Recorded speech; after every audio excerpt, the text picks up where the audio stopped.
بسم الله الرحمن الرحيم. الله ولي الذين آمنوا يخرجهم من الظلمات إلى النور والذين كفروا أولياؤهم الطاغوت يخرجونهم من النور إلى الظلمات أولئك أصحاب النار هم فيها خالدون. اللہ رب العالمین کے معزز کلام سے کچھ آیتیں برادرم محمد عمر وسیع السما کو مدعو کر رہا ہوں کہ آپ آئیں اور پیش کریں تاکہ اس مبارک مجلس کا آغاز اللہ رب العالمین کے مبارک کلام کے کچھ آیتوں کے ذریعے سے ہو. برادرم محمد عمر وسیع السما ترکیال مائک پر.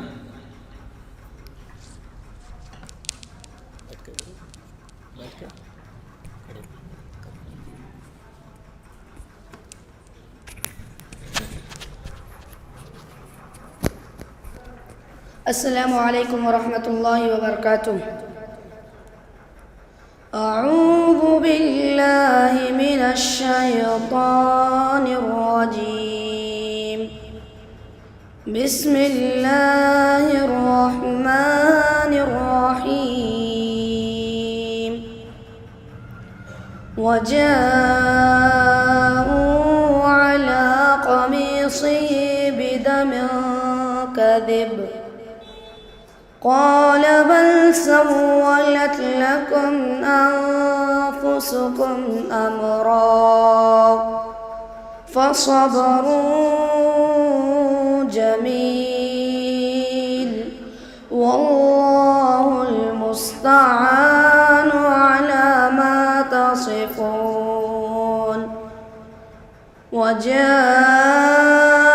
سيارة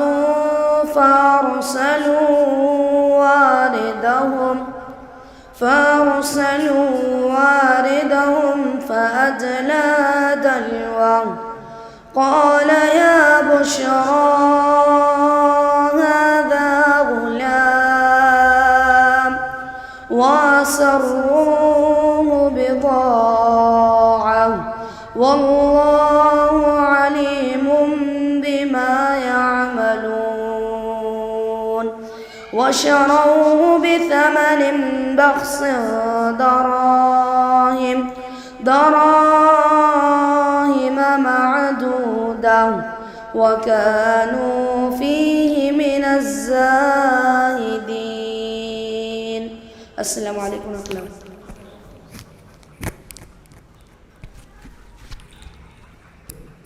وعلیکم السلام ورحمۃ اللہ وبرکاتہ. بارک اللہ فی صوتک وعلمک وعمرک. سامع نظرات، یہ تھے عزیزم محمد عمر وسیع السما جو آپ کے سامنے قرآن مجید کے سورہ یوسف کی چند آیتیں تلاوت کر رہے تھے. سبق پڑھ پھر صداقت کا، شجاعت کا، عدالت کا، لیا جائے گا تجھ سے کام دنیا کی امامت کا. اب تمام حضرات سے گزارش ہے کہ دعا کریں اللہ ان کے علم میں اور ان کی آواز میں اور ان کے حفظ میں مزید پختگی عطا فرمائے. آپ آئیں گے تو محفل میں جمال آئے گا، آپ آئیں گے تو محفل میں جمال آئے گا، ورنہ نہ آنے کا تا عمر خیال آئے گا. سامعین حضرات، اب وہ گھڑی آ چکی ہے جس کے بڑی شدت سے ہم منتظر تھے. شیخ عبدالغفار سلفی حفظہ اللہ کے راہوں میں اپنی پلکھیں کئی دن کئی ہفتوں سے بلکہ بچھائے ہوئے تھے. الحمدللہ اب اس مبارک گھڑی سے ہم مشرف ہونا چاہتے ہیں. بفضل اللہ تعالی شیخ ہمارے مجلس کے درمیان بنارس کی سرزمین سے چل کر قرآن و سنت کا پیغام پہنچانے کے لیے آ چکے ہیں. انشاءاللہ تبارک و تعالی آپ کا پرمغز خطاب بعنوان بدعت کا پوسٹ مارٹم رکھا جائے گا. میں بڑے ہی ادب بڑے ہی احترام کے ساتھ اپنے بڑے بھائی فضیلت الشیخ عبدالغفار سلفی حفظہ اللہ کو دعوت دے رہا ہوں، آپ سے گزارش کر رہا ہوں کہ آپ مائک سنبھالیں اور اپنے خطاب سے ہم تمام سامعین کو، پردہ نشین ماؤں کو بھی جو یہاں موجود ہیں یا جہاں تک ہم جو ہے ہماری آواز پہنچ رہی ہے انہیں محظوظ ہونے کا موقع دیں۔ شیخ سے گزارش کرتا ہوں کہ آپ مائک پر تشریف لائیں اور ہم سامعین کے سامنے اپنی باتیں پیش کریں۔ السلام علیکم ورحمۃ اللہ وبرکاتہ۔ السلام علیکم ورحمۃ اللہ وبرکاتہ۔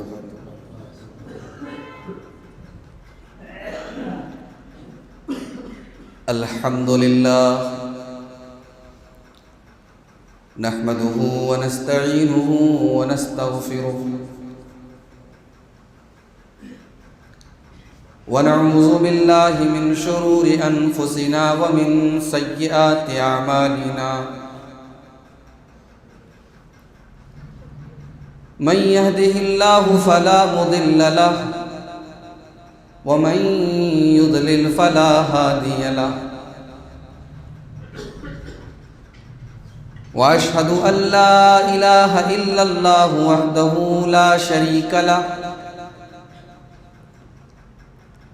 واشهد ان محمدا عبده ورسوله،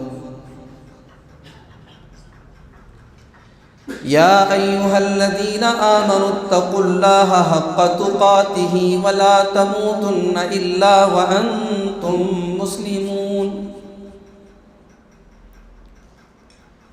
يا ايها الناس اتقوا ربكم الذي خلقكم من نفس واحدة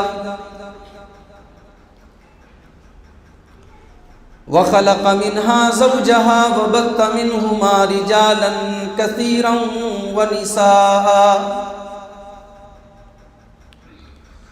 واتقوا الله الذي تساءلون به والأرحام إن الله كان عليكم رقيبا، يا أيها الذين آمنوا اتقوا الله وقولوا قولا سديدا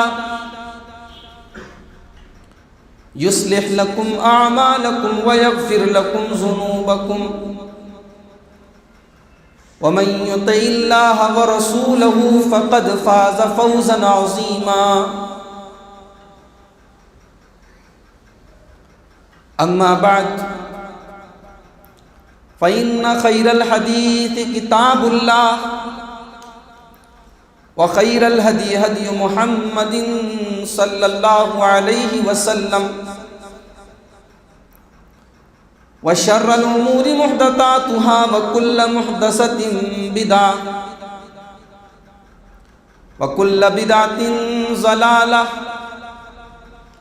وكل ضلالة في النار۔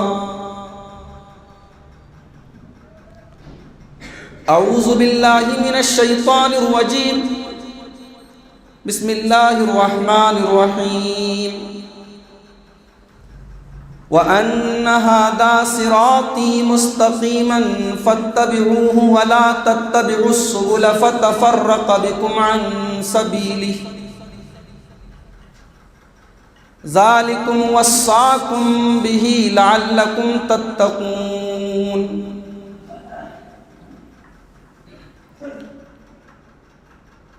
قابل احترام بزرگوں، نوجوان بھائیوں، پردہ نشین ماؤں اور بہنوں، پیارے بچوں، آج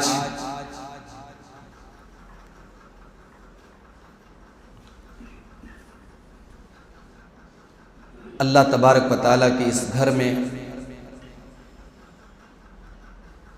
ایک انتہائی اہم موضوع پر میں آپ کے سامنے گفتگو کرنے کے لیے حاضر ہوں۔ بدعات کا پوسٹ مارٹم۔ میرے بھائیوں، اسلام جس دین کو ہم اور آپ فالو کرتے ہیں، جس دین کو ہم مانتے ہیں، اس دین کی بنیاد دو چیزوں پر ہے، قرآن اور حدیث۔ یہ دین کوئی معمہ نہیں ہے، کوئی پہیلی نہیں ہے، اس کی بنیاد عقل پر نہیں ہے، لاجک پر نہیں ہے۔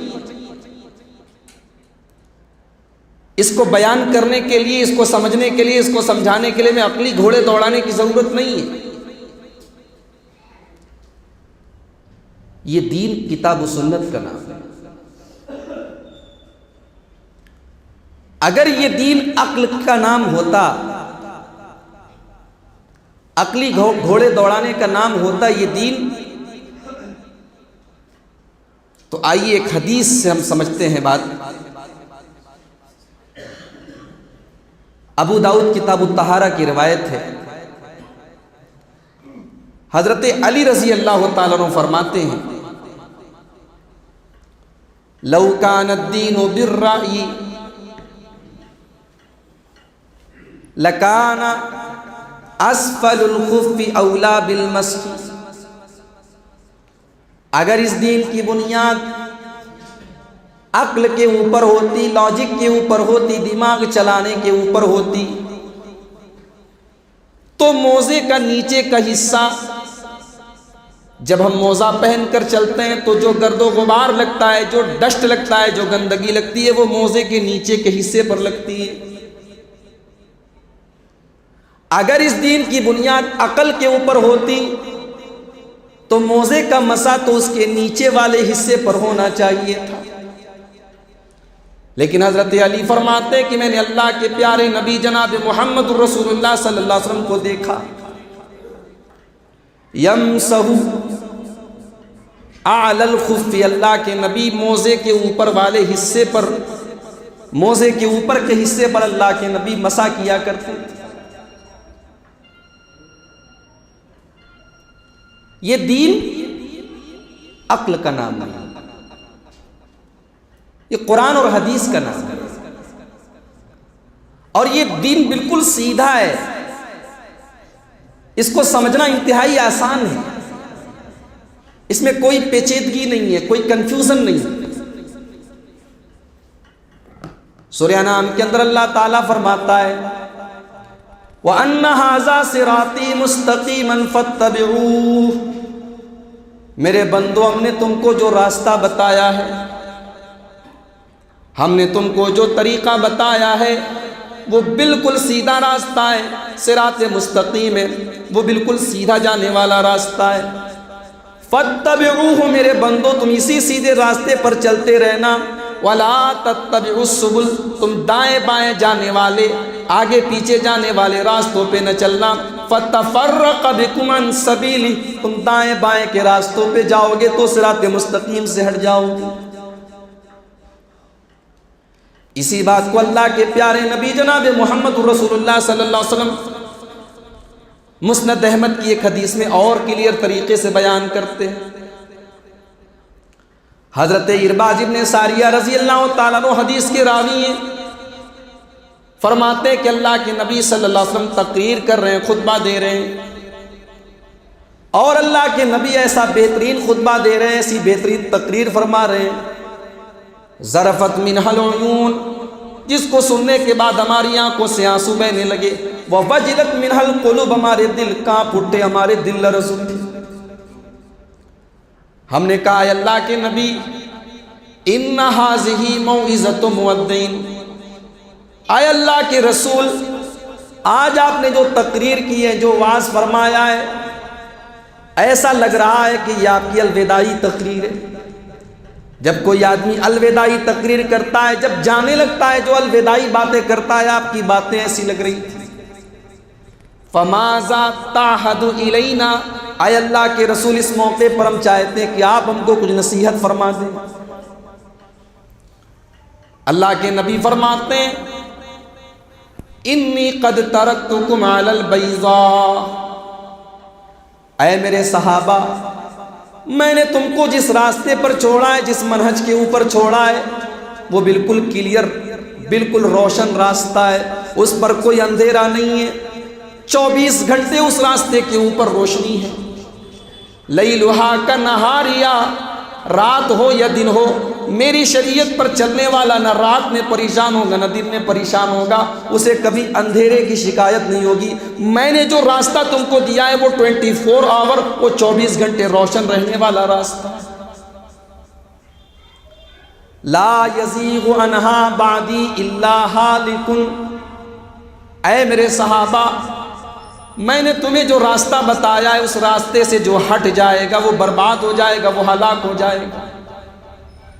وَمَن يَعِشْ مِنكُمْ، اور اگر تم زندہ رہو گے میرے صحابہ تو میرے دنیا سے جانے کے بعد تم دیکھو گے فَسَيَرَى اخْتِلَافًا كَثِيرًا، دین کے معاملے میں بہت زیادہ اختلاف پیدا ہو جائے گا، طرح طرح کی باتیں دین کے نام پر کی جانے لگیں گی۔ ہر آدمی یہی کہے گا میں صحیح بات بتا رہا ہوں، میں قرآن کی بات بتا رہا ہوں، میں حدیث کی بات بتا رہا ہوں۔ اے میرے صحابہ، جب ایسا دور آ جائے، جب اتنا اختلاف پیدا ہو جائے، فَعَلَيْكُمْ بِمَا عَرَفْتُم مِّن سُنَّتِي، تو تم میری سنت کا دامن تھام لینا، وَسُنَّتِ الْخُلَفَاءِ الرَّاشِدِينَ الْمَهْدِيِّينَ، اور میری سنت کو تم ویسے ہی تھام لینا جیسے میرے خلفاء راشدین میری سنت کو تھامیں گے۔ وَعَلَيْكُمْ بِالطَّاعَةِ، اور اے میرے صحابہ، تم ہمیشہ اپنے امیر کی اطاعت کرتے رہنا، جس کو تمہارا امیر بنا دیا جائے تم اس کی بات مانتے رہنا۔ وَإِنَّ عَبْدًا حَبَشِيًّا، کسی حبشی غلام کو بھی تمہارا امیر بنا دیا جائے تم اس کی بات ماننا۔ فَإِنَّ الْمُؤْمِنَ كَالْجَمَلِ الْأَنِفِ، اس لیے کہ مسلمان تو اونٹ کی طرح ہوتا ہے، ایک اونٹ اپنے مالک کا غلام ہوتا ہے، ایک اونٹ اپنے مالک کی مرضی کے مطابق چلا کرتا ہے، مسلمان بھی اپنے مالک کی مرضی کے حساب سے چلتا ہے۔ حدیث پاک نے واضح کر دیا، دین بالکل کلیئر ہے، آسان ہے۔ یہ دین اتنا ٹف نہیں جتنا اس کو بنایا جائے۔ اس دین کو سمجھنا بہت مشکل نہیں ہے، آسان ہے۔ اس دین کو اللہ تبارک و تعالیٰ نے 1400 سال پہلے مکمل کر دیا ہے۔ الْيَوْمَ أَكْمَلْتُ لَكُمْ دِينَكُمْ وَأَتْمَمْتُ عَلَيْكُمْ نِعْمَتِي وَرَضِيتُ لَكُمُ الْإِسْلَامَ دِينًا۔ اللہ تعالیٰ قرآن کے اندر سورہ مائدہ کی، اگر میری یادداشت دھوکہ نہیں دے رہی ہے تو سورہ مائدہ کی 3 آیت، سورہ مائدہ کے اندر اللہ تعالیٰ فرما رہا ہے الْيَوْمَ أَكْمَلْتُ لَكُمْ دِينَكُمْ، اے مسلمانوں، ہم نے تم کو جو دین دیا ہے آج ہم نے وہ دین مکمل کر دیا ہے۔ یہ آیت کب اتری تھی؟ یہ عرفات کے میدان میں جب اللہ کے نبی حجۃ الوداع کے موقع پر اپنی زندگی کا پہلا اور آخری حج کر رہے تھے، اسی موقع پر یہ آیت اتر رہی ہے۔ اللہ تعالیٰ کیا فرما رہا ہے؟ الْيَوْمَ، آج میں نے تمہارے دین کو مکمل کر دیا۔ وَأَتْمَمْتُ عَلَيْكُمْ نِعْمَتِي، میں نے بہت ساری نعمتیں تم کو نوازی ہیں، مگر آج میں نے اپنی نعمتیں تمہارے اوپر تمام کر دی ہیں۔ اپنی سب سے بڑی نعمت تم کو دے دی ہے، اسلام جیسی نعمت میں نے تم کو دے دی ہے۔ وَرَضِيتُ لَكُمُ الْإِسْلَامَ دِينًا، اور اے میرے بندو، اب اسلام ہی میری بارگاہ میں تم لے کے آنا، تبھی تم سکسیس ہو سکتے ہو۔ اسلام کے علاوہ کوئی دوسرا دین ہماری بارگاہ میں قبول نہیں کیا جائے گا۔ اسلام کے علاوہ کوئی تم دوسرا دین لے کر آؤ گے، ریجیکٹ کر دیا جائے گا، اس کو ایکسیپٹ نہیں کیا جائے گا۔ 1400 سال پہلے اسلام کو نازل کرنے والا رب کہہ رہا ہے کہ اسلام مکمل ہے۔ میرے پیارے بھائیوں، 1400 سال پہلے جو اسلام اللہ تعالیٰ نے اپنے رسول کے اوپر نازل کیا تھا، اس اسلام کو اگر آج ہم جس اسلام کو اپنے ہندوستان کے اندر دیکھ رہے ہیں، اگر ان دونوں کے ساتھ کمپیئر کیا جائے تو زمین و آسمان کا فرق ملتا۔ وہ اسلام اور آج کا اسلام زمین و آسمان کا فرق آپ کو ملے گا. دنیا بھر کی بدعت اور خرافات آج اس اسلام کے اندر دین کے نام پر ڈال دی گئی. ایک مولوی صاحب تقریر کر رہے ہیں, لمبا چوڑا ان کا نام لیا جاتا ہے, علامہ کہا جاتا ہے, دو لائن میں ان کا نام لیا جاتا ہے, لیپ ٹاپ بھی ان کے پاس موجود رہتا ہے, بڑی بڑی اسکرینیں لگا کے وہ لوگوں کو دین کی باتیں بتا رہے ہیں. دین کیا بتائیں گے؟ دین وہ بتائے گا جسے قرآن و حدیث کی جانکاری ہو, قرآن و حدیث کی معلومات. جو ایک حدیث نہ ڈھنگ سے پڑھ سکے, عربی عبارتیں پڑھنے کا طریقہ نہ معلوم ہو. بدعت وہ بدعت جو اتنی خطرناک چیز ہے جس کو اللہ کے نبی اپنی ہر تقریر میں, اپنے ہر خطبے میں جس بدعت کے اوپر رد کرتے ہیں, جس بدعت کے بارے میں اللہ کے رسول اپنے ہر خطبے میں کہتے ہیں وَشَرَّ الْأُمُورِ مُحْدَثَاتُهَا وَكُلَّ مُحْدَثَةٍ بِدْعَةٌ. سب سے برا کام وہ ہے جو دین کے اندر دین کو بنا کے دین سمجھ کے نیا نکالا جائے. وَكُلُّ مُحْدَثَةٍ بِدْعَةٌ, اور دین کے اندر ہر نیا نکالا گیا کام بدعت ہے. وَكُلَّ بِدْعَةٍ ضَلَالَةٌ, اور ہر بدعت گمراہی ہے. کبھی آپ نے سوچا, کبھی غور کیا, اللہ کے نبی زنا بھی بہت بڑا گناہ ہے, چوری بھی بہت بڑا گناہ ہے, جھوٹ بولنا بھی بہت بڑا گناہ ہے, لیکن اپنے ہر خطبے میں اللہ کے نبی زنا کے خلاف نہیں بولتے, چوری کے خلاف نہیں بولتے تھے, جھوٹ کے خلاف نہیں بولتے تھے, غیبت کے خلاف نہیں بولتے تھے. یہ تمام چیزیں گناہ ہیں, لیکن زنا کرنے والا جب زنا کرتا ہے اس کے بعد اگر اس کو احساس ہو جائے گا میں نے غلط کیا تو توبہ کر لے گا. چوری کرنے والا جب چوری کرتا ہے احساس ہوگا کہ میں نے غلط کیا ہے تو توبہ کر لے گا. غیبت کرنے والا غیبت کرتا ہے, احساس پیدا ہوتا ہے, توبہ کر لیتا ہے. مگر بدعت کرنے والا کبھی توبہ نہیں کرتا ہے. اللہ تعالیٰ اگر دل پھیر دے تو الگ بات ہے, ورنہ بدعت کرنے والا جلدی توبہ نہیں کرتا ہے. کیوں؟ اس لیے کہ وہ بدعت کو دین سمجھ کے کرتا ہے, ثواب سمجھ کے کرتا ہے. کتنا بڑا گناہ ہے. اللہ کے نبی اپنے ہر خطبے میں اس بدعت کو گمراہی قرار دے رہے ہیں, جہنم میں لے جانے والی چیز قرار دے رہے ہیں. یہاں لیپ ٹاپ والے بابا تقریر کر رہے ہیں, کہہ رہے ہیں دیکھو بخاری کی روایت ہے, اللہ کے نبی صلی اللہ علیہ وسلم کے زمانے میں قرآن ایک کتاب کی شکل میں جمع نہیں کیا گیا تھا. حضرت ابو بکر کا دور آیا, حضرت عمر فاروق رضی اللہ تعالیٰ عنہ حضرت ابو بکر کے پاس آئے.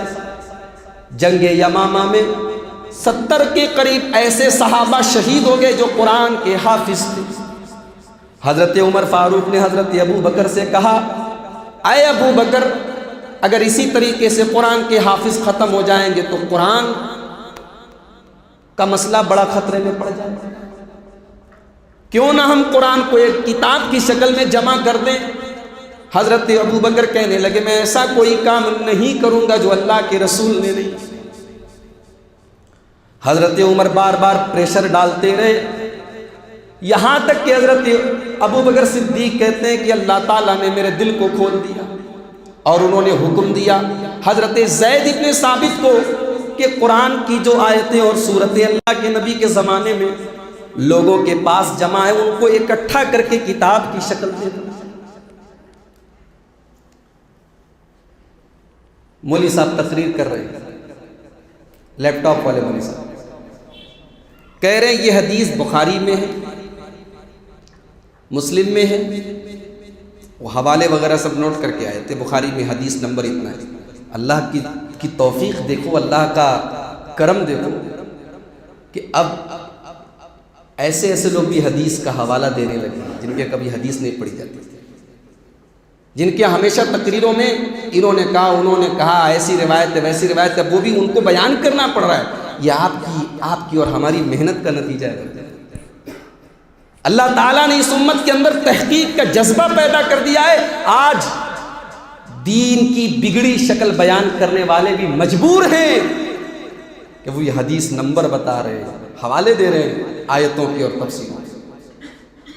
بولے اس کو امام بخاری نے یہاں روایت کیا، امام ترمذی نے یہاں روایت کیا، امام نسائی نے یہاں روایت کیا، امام طبرانی نے اپنی کتاب معجم میں روایت کیا۔ یہ علامہ بول رہا ہے جس کو حدیث کی کتاب کا صحیح سے نام بھی پتہ نہیں۔ امام طبرانی کی ایک حدیث کی کتاب ہے المعجم الکبیر، اس کتاب کا نام معجم ہے، بیان کرنے والا معجم پڑھا، اس کو نام تک نہیں معلوم ہے، حدیث کیا معلوم ہے۔ اور اس حدیث کو بیان کر کے سامنے والا یہ کہہ رہا ہے کہ دیکھو اگر دین کے اندر کوئی ایسا کام نکالا جائے جو کام غلط نہ ہو تو وہ بدعت تو ہے لیکن بدعت حسنہ ہے۔ دیکھو نبی کے زمانے میں قرآن کتاب کی شکل میں نہیں تھا، صحابہ نے کیا کہ نہیں؟ جو کام نبی نے نہیں کیا صحابہ نے کیا تو بدعت ہوا کہ نہیں ہوا؟ لیکن اس بدعت کو صحابہ نے برا نہیں سمجھا۔ میرے پیارے بھائیوں، حضرت ابو بکر صدیق رضی اللہ تعالیٰ عنہ کا قرآن کو جمع کرنا یہ بدعت نہیں ہے، اس لیے کہ اللہ کے نبی صلی اللہ علیہ وسلم نے اپنی زندگی میں یہ قرآن کو الحمدللہ رب العالمین سے لے کر کے من الجنت والناس تک جو ترتیب آج ہمارے پاس موجود ہے اسی ترتیب کے مطابق آپ نے بتا دیا تھا کہ قرآن کی یہی ترتیب رہے گی، اور اسی ترتیب کے مطابق صحابہ کو قرآن یاد تھا۔ لیکن اللہ کے رسول نے مصلحتاً اپنی زندگی میں قرآن کو ایک کتاب کی شکل میں جمع نہیں کیا تھا، لیکن آپ نے اشارہ دے دیا تھا اپنے صحابہ کو کہ آگے چل کے تم کو یہ کام کر لینا ہے۔ بخاری کی روایت ہے، اللہ کے نبی صلی اللہ علیہ وسلم فرماتے ہیں کہ سفر میں قرآن کو لے کر نہ جاؤ، سفر میں قرآن کو دشمن کی زمین پر لے کر نہ جاؤ۔ یہ بخاری کی روایت ہے، کتاب الجہاد کی روایت ہے۔ اللہ کے نبی منع کر رہے ہیں کہ قرآن کو ان یسافر بالقرآن الی ارض العدو، قرآن کو دشمن کی زمین پر لے کے نہ جایا جائے۔ ایسا آپ نے اس لیے فرمایا تاکہ قرآن کی بے حرمتی نہ ہو جائے، قرآن کے ساتھ انسلٹ نہ ہو۔ لیکن اللہ کے نبی کا یہ کہنا کہ قرآن کو دشمن کی سرزمین پہ سفر میں نہ لے کے جایا جائے، یہ دلیل ہے اس بات کی۔ اللہ کے نبی نے اشارہ دے دیا کہ قرآن آگے چل کے کتاب کی شکل بن جائے گا جس کو سفر میں بھی لے کے جایا جا سکتا ہے۔ اللہ تعالیٰ نے قرآن میں اِنَّا نَحْنُ نَزَّلْنَا الذِّكْرَ وَإِنَّا لَهُ لَحَافِظُونَ، ہم نے قرآن کو نازل کیا اور ہم ہی اس کی حفاظت کرنے والے ہیں۔ اللہ تعالیٰ نے یہ آیت نازل فرمائی اور صحابہ نے اسی آیت کے منشا کو پورا کرنے کے لیے قرآن کی حفاظت کا طریقہ اپنایا۔ یہ کوئی بدعت نہیں ہوتی۔ بدعت کس کو کہتے ہیں؟ بدعت کہتے ہیں وہ کام جس کی کوئی نظیر نہ ہو اللہ کے رسول کے ساتھ۔ اس کی نظیر تو موجود ہے، اللہ کے نبی نے خود قرآن کو لکھوایا ہے، آپ نے پوری ترتیب بتائی، پورا آرڈر بتایا ہے، اسی کام کو صحابہ نے بہترین شکل میں ایک جگہ جمع کر دیا۔ تو عقلی دلیلیں دے کے، لاجیکل باتیں کر کے، منطقی باتیں کر کے آج بدعت کرنے والے بدعت کو صحیح ٹھہراتے ہیں۔ میرا بس ایک سیدھا سا سوال ہے میرے بھائیوں، تم کہتے ہو کہ بدعت دو طرح کی ہوتی ہے، ایک بدعت بری ہوتی ہے، ایک بدعت اچھی ہوتی ہے۔ ایک بدعت بدعت حسنہ ہوتی ہے اور ایک بدعت بدعت سیئہ ہوتی ہے۔ کیا یہ بات میرے نبی کو معلوم نہیں تھی؟ کیا یہ بات اللہ کے رسول کو معلوم نہیں تھی؟ اللہ کے نبی بار بار کیوں اپنے ہر خطبے میں اور تقریر میں کہہ رہے ہیں وَكُلَّ بِدْعَةٍ ضَلَالَةٍ، ہر بدعت گمراہی۔ اگر اسلام کے اندر بدعت حسنہ کے نام پہ نئی نئی چیزوں کو ڈالنے کی اجازت ہے تو کیوں اللہ تعالیٰ نے 1400 سال پہلے اسلام کے بارے میں یہ کہہ دیا الْيَوْمَ أَكْمَلْتُ لَكُمْ دِينَكُمْ، او لوگو میں نے تمہارے دین کو مکمل کر دیا ہے۔ اللہ تعالیٰ نے جب مکمل کر دیا ہے تو پھر اس کے اندر نئی چیز ڈالنے کی گنجائش کہاں سے پیدا ہو؟ اسی لیے امام مالک رحمۃ اللہ علیہ کہا کرتے تھے من ابتدع فی الاسلام بدعۃ یراھا حسنۃ، اگر کوئی آدمی اسلام کے اندر کوئی بدعت نکالے اور اس بدعت کو اچھی بدعت کہے، بدعت حسنہ کہے، امام مالک کہہ رہے ہیں کہ اگر کوئی بدعت حسنہ کے نام پر کوئی نیا کام نکالے فقد زعم ان محمدن صلی اللہ علیہ وسلم خان الرسالہ، تو گویا کہ وہ یہ دعویٰ کر رہا ہے کہ اللہ کے نبی نے رسالت کو پہنچایا نہیں۔ کتنی بڑی بات کہہ رہے ہیں کہ بدعت کرنے والا اللہ کے رسول کو بلیم کر رہا ہے کہ اللہ کے رسول نے پورا اسلام نہیں پہنچایا، جبکہ ہمارے نبی صلی اللہ علیہ وسلم نے حجۃ الوداع کے موقع پر 1.25 لاکھ صحابہ کرام کے مجمع سے کہا تھا الا هل بلغت، اے میرے صحابہ میں نے اللہ کا دین تمہیں پورا پورا پہنچا دیا کہ نہیں پہنچا دیا، میں نے اللہ کی شریعت تمہیں پہنچا دی کہ نہیں پہنچا دی۔ 1.25 لاکھ صحابہ کرام نے بیک زبان کہا تھا ہاں اے اللہ کے نبی قد بلغت وادیت ونصحت، آپ نے اللہ کا دین ہمیں پہنچا دیا ہے، آپ نے اس کو پہنچانے میں کوئی کمی نہیں کی۔ امام مالک فرما رہے ہیں کہ جو آدمی بدعت حسنہ کے نام پہ بدعت کی گنجائش نکال رہا ہے، گویا کہ وہ یہ الزام لگا رہا ہے کہ اللہ کے نبی صلی اللہ علیہ وسلم نے اللہ کے دین کو پہنچانے میں خیانت سے کام لیا ہے، بے ایمانی سے کام لیا ہے، اللہ کا دین پوری امانت کے ساتھ نہیں پہنچا۔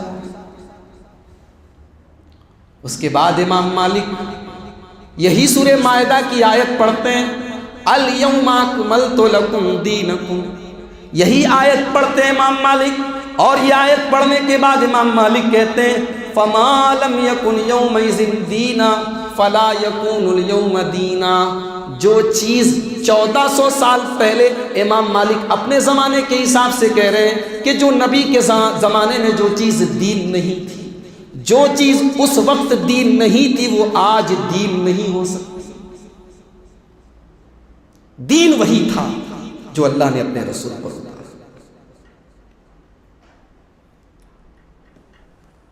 بدعت کو صحیح ٹھہرانے کے لیے یہ بھی کہا جاتا ہے منع کہاں ہے نا، بہت سارے بدعت کے کام پوچھو بھئی یہ کیوں کرتے ہو، بولے منع کہاں، منع کہاں ہے، بتاؤ منع کہاں ہے، قرآن میں منع ہے، حدیث کہاں منع ہے۔ آئیے بدعت کے تعلق سے صحابہ کا کیا طریقہ تھا، 2-3 واقعات آپ کے ساتھ۔ ابو داؤد کتاب الصلاۃ کی روایت ہے، حضرت مجاہد رحمۃ اللہ علیہ جو ایک تابعی ہیں وہ فرماتے ہیں کہ عبداللہ ابن عباس رضی اللہ تعالیٰ عنہ کے ساتھ میں مسجد میں گیا، ایک مسجد میں اذان ہو چکی ہے، جماعت کا ٹائم ہونے والا ہے، اچانک ایک آدمی آتا اور سب سے کہتا ہے چلو چلو جلدی چلو نماز کا ٹائم ہونے والا ہے، ظہر کا یا عصر کا ٹائم ہے، بجائے اس کے کہ وہ کھڑا ہو کے اقامت کہے وہ تصویب کرنے لگا، بولے لوگوں سے کہنے لگا جلدی چلو نماز کا ٹائم ہو رہا ہے۔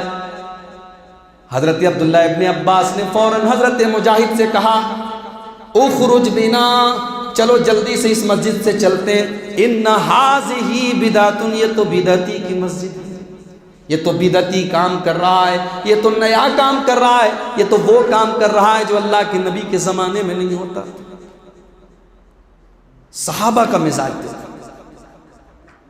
صحابہ نے کیا مینٹیلٹی دی ہمیں کہ بدعت کی کوئی گنجائش نہیں۔ عبداللہ ابن مسعود رضی اللہ تعالیٰ عنہ کو بتایا گیا کہ ایک مسجد کے اندر کچھ لوگ حلقہ بنا کے، گھیرا بنا کے، 3-4 گھیرا بنا کے بیٹھے، اور ہر حلقے کے بیچ میں ایک آدمی بیٹھا ہوا ہے، وہ کہتا ہے کبروا 100 بار اللہ اکبر کہو، تو سارے لوگوں کے ہاتھ میں کنکری ہے اور وہ گن رہے ہیں، گن گن کے اللہ اکبر پڑھ رہے ہیں۔ پھر وہ کہتا ہللو 100 بار لا الہ الا اللہ پڑھو، تو وہ لوگ کنکری گن گن کے رکھ رہے ہیں، 100 بار لا الہ الا اللہ پڑھ رہے ہیں۔ پھر وہ کہتا ہے سبحوا 100 بار سبحان اللہ کہو، تو وہ لوگ کنکری گن گن کے سبحان اللہ پڑھ رہے ہیں۔ عبداللہ ابن مسعود کو پتا چلا، فوراً اس مسجد میں پہنچے، تمام لوگ گھیرا بنا کے بیٹھے ہوئے ہیں۔ عبداللہ ابن مسعود کہتے ہیں ما ھذا الذی اراکم تصنعون، یہ کیا کر رہے ہو، کیا کر رہے ہو، یہ گھیرا بنا کے کیا کر رہے ہو؟ وہ لوگ کہتے ہیں اے عبداللہ ابن مسعود، ہم کنکری پر اللہ کا نام لے لے کے گن رہے ہیں، لا الہ الا اللہ پڑھ رہے ہیں، اللہ اکبر پڑھ رہے ہیں، سبحان اللہ پڑھ رہے ہیں۔ عبداللہ ابن مسعود بڑے غصے میں فرماتے ہیں، اے لوگوں عدوا سیئاتکم، اپنے گناہوں کو گننا شروع کر دو، نیکیوں کو مت گنو، گناہوں کو گنو۔ اس لیے کہ میں اس بات کی گارنٹی لیتا ہوں کہ اللہ تعالیٰ لا یضیع من حسناتکم شیء، تمہاری کوئی نیکی اللہ تعالیٰ کے یہاں برباد نہیں ہوگی۔ یہ کیا طریقہ تم نے نکالا ہے؟ تم گن رہے ہو، اللہ اکبر پڑھ رہے ہو تو گن رہے ہو، لا الہ الا اللہ پڑھ رہے ہو تو گن رہے ہو، تمہیں گننے کی ضرورت نہیں ہے، گننا ہے تو اپنے گناہوں کو گننا۔ ایک بات معلوم ہوا کہ کسی دعا کی، اللہ کے کسی ذکر کی گنتی طے کرنا، اس کا ہمیں رائٹ نہیں ہے۔ بہت سارے لوگ بولتے ہیں کاروبار نہیں چل رہا ہے، صبح فجر کی نماز کے بعد 11 بار درود شریف پڑھو۔ درود شریف پڑھنا عبادت ہے، لیکن یہ 11 بار ہی کیوں پڑھیں؟ یہ گنتی طے کرنے کا رائٹ ہمیں نہیں۔ جس چیز کی گنتی شریعت نے طے کر دی ہے اس کو اسی گنتی میں پڑھنا ہے، اور جس کی شریعت نے کوئی گنتی طے نہیں کی ہے اس کی گنتی طے کرنے کا ہمیں اور آپ کو اس کی پرمیشن نہیں۔ وہ لوگ کہہ رہے ہیں کہ عبداللہ ابن مسعود ہم گنتی گن رہے تھے، عبداللہ ابن مسعود کہتے ہیں کہ تم اپنے گناہوں کو گننا شروع کر دو۔ میرے پیارے بھائیوں، حضرت عبداللہ ابن مسعود رضی اللہ تعالیٰ عنہ جو اگلا جملہ بولتے ہیں وہ جملہ سونے کے حروف سے لکھے جانے کے قابل ہے۔ کہتے ہیں وَيْحَكُمْ يَا أُمَّةَ مُحَمَّدٍ، اے اللہ کے رسول کی امت کے لوگوں، ما اسرع ہلاکتکم، کتنی جلدی تم برباد ہونے والے ہو، کتنی جلدی تمہاری ہلاکت کے دن آ گئے، بربادی کے دن آ گئے۔ ہؤلاء صحابۃ نبیکم متوافرون، ارے ابھی تو تمہارے نبی کے صحابہ بھی موجود ہیں، زندہ ہیں۔ وَهَذِهِ ثِيَابُهُ لَمْ تُبْلَى، ابھی تو اللہ کے نبی کے کپڑے بھی پرانے نہیں ہوئے۔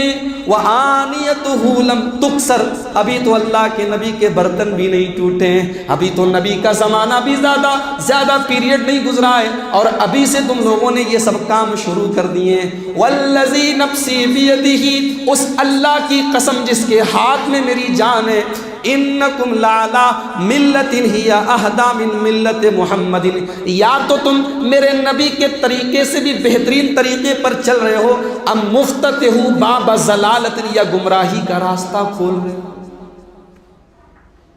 عبداللہ ابن مسعود کہہ رہے دو ہی باتوں سے، یا تو تمہارے پاس نبی سے بھی بڑھ کے بہترین راستہ ہے، یا پھر تم دین کے اندر نیا کام نکال کے گمراہی کا دروازہ کھولتے۔ وہ لوگ کہنے لگے اے ابو عبد الرحمن، اے عبداللہ ابن مسعود، اتنی جلدی آپ غصے میں نہ آئیں، ما اردنا الا الخیر، ہمارا مقصد کوئی غلط نہیں تھا، ہم اچھے مقصد کے لیے یہ کام کر رہے ہیں، ہمارا مقصد کوئی غلط نہیں۔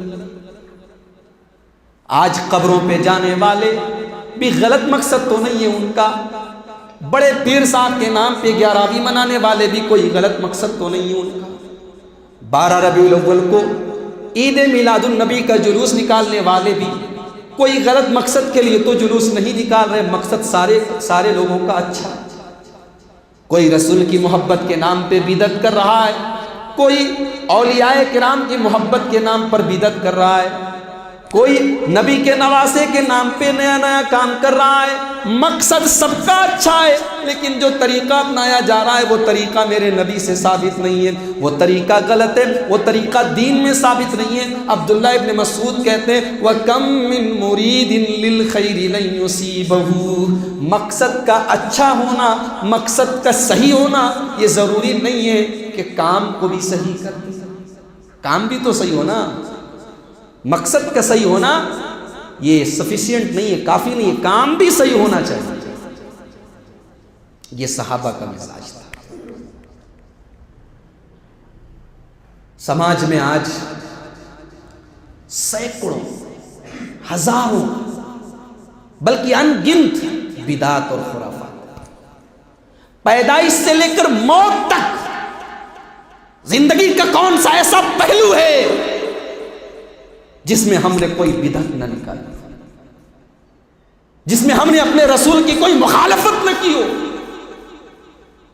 اور مجھے صحابی رسول حضرت حسان بن ثابت کا ایک جملہ یاد آتا ہے. صحابہ کی باتوں میں بھی بڑے انمول موتی ہوتے ہیں. صحابہ جو باتیں بولتے تھے بڑی گہرائی ہوتی تھی. حضرت حسان بن ثابت کہتے ہیں مبتدا قوم بدعتن، جب بھی کوئی قوم کوئی بدعت نکالتی الا اخذ اللہ من سنتہم مثلہا، جب کوئی قوم کوئی بدعت نکالتی ہے تو اللہ تعالیٰ اس قوم کے اندر سے کوئی سنت کو اٹھا لیتا ہے، اور جس سنت کو اللہ تعالیٰ اٹھا لیتا ہے پھر قیامت تک وہ سنت دوبارہ نہیں آتی ہے. بدعت آئی سنت کو. اسی لیے اللہ کے نبی فرماتے ہیں، مسلم شریف کتاب الایمان کی روایت ہے، ما بعث اللہ من نبی الا کان لہ من امتہ اصحاب وحواریون.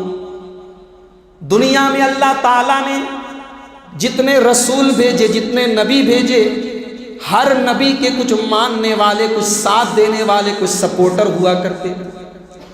یاخذون بسنتہ، ہر نبی کے ماننے والے اپنے نبی کی سنتوں پر عمل کرتے تھے. وَيَقْتَدُونَ بِأَمْرِهِ، اور اپنے نبی کی بات مانتے تھے. ثُمَّ إِنَّهَا تَخْلُفُ مِن بَعْدِهِمْ خُلُوفٌ، پھر نبی کے ماننے والوں کے بعد کچھ نالائق لوگ بھی آ گئے. نبی کے ماننے والوں کے بعد کچھ نالائق لوگ بھی آ گئے. یقولون ما لا یفعلون، جو ایسی ایسی باتیں بولنے لگے جو کرتے نہیں تھے. وَيَفْعَلُونَ مَا لَا يُؤْمَرُونَ، اور وہ کام کرنے لگے جس کا حکم اللہ کے رسول نے دیا نہیں تھا. بدعت کرنے لگے، خرافات کرنے لگے، دین کی شکل بگاڑنے لگے. ایسے لوگوں کے ساتھ کیا کرنا چاہیے؟ جو دین کے اندر بدعت نکالے، جو اپنے رسول کے ایسا کام کرے جو رسول نے نہیں کہا، اس کے ساتھ کیا کرنا چاہیے؟ اللہ کے نبی فرماتے فَمَنْ جَاهَدَهُمْ بِيَدِهِ فَهُوَ مُؤْمِنٌ، اپنے ہاتھ کے ذریعے ان کی بدعت کو روکے، اپنی طاقت کے ذریعے ان کی بدعت کو روکے. جو طاقت کے ذریعے ان سے بدعت کو روکے گا وہ مومن کہلائے گا. وَمَنْ جَاهَدَهُمْ بِلِسَانِهِ فَهُوَ مُؤْمِنٌ، اور جو زبان کے ذریعے اس بدعت کو روکے گا وہ بھی مومن کہلائے گا. وَمَنْ جَاهَدَهُمْ بِقَلْبِهِ فَهُوَ مُؤْمِنٌ، اور جو اپنے دل کے اندر اس بدعت کو غلط سمجھے گا وہ بھی مومن ہوگا. لیکن اللہ کے رسول فرماتے ہیں وَلَيْسَ وَرَاءَ ذَلِكَ حَبَّةُ خَرْدَلٍ مِّنَ الْإِيمَانِ، یہ ایمان کا بالکل آخری حصہ ہے. اس کے بعد پھر رائی کے دانے کے برابر بھی ایمان نہیں بچتا. یعنی اگر کسی کے دل میں بدعت کو بدعت نہ سمجھے تو اس کا ایمان خطرے میں. کم سے کم دل کے اندر تو بدعت کو بدعت سمجھے، یہ بالکل ایمان کا آخری حصہ ہے. بدعت کرنے والا لاکھ کہے کہ ہم رسول کا دامن تھام لیں گے، ہم فلاں کا دامن تھام لیں گے، ہم فلاں کا دامن تھام لیں گے، اسے رسول کا دامن بھی نصیب نہیں ہوگا، اسے اولیاء کا دامن بھی نصیب نہیں ہوگا. بدعتی اللہ کے دربار میں بھی ذلیل ہوگا.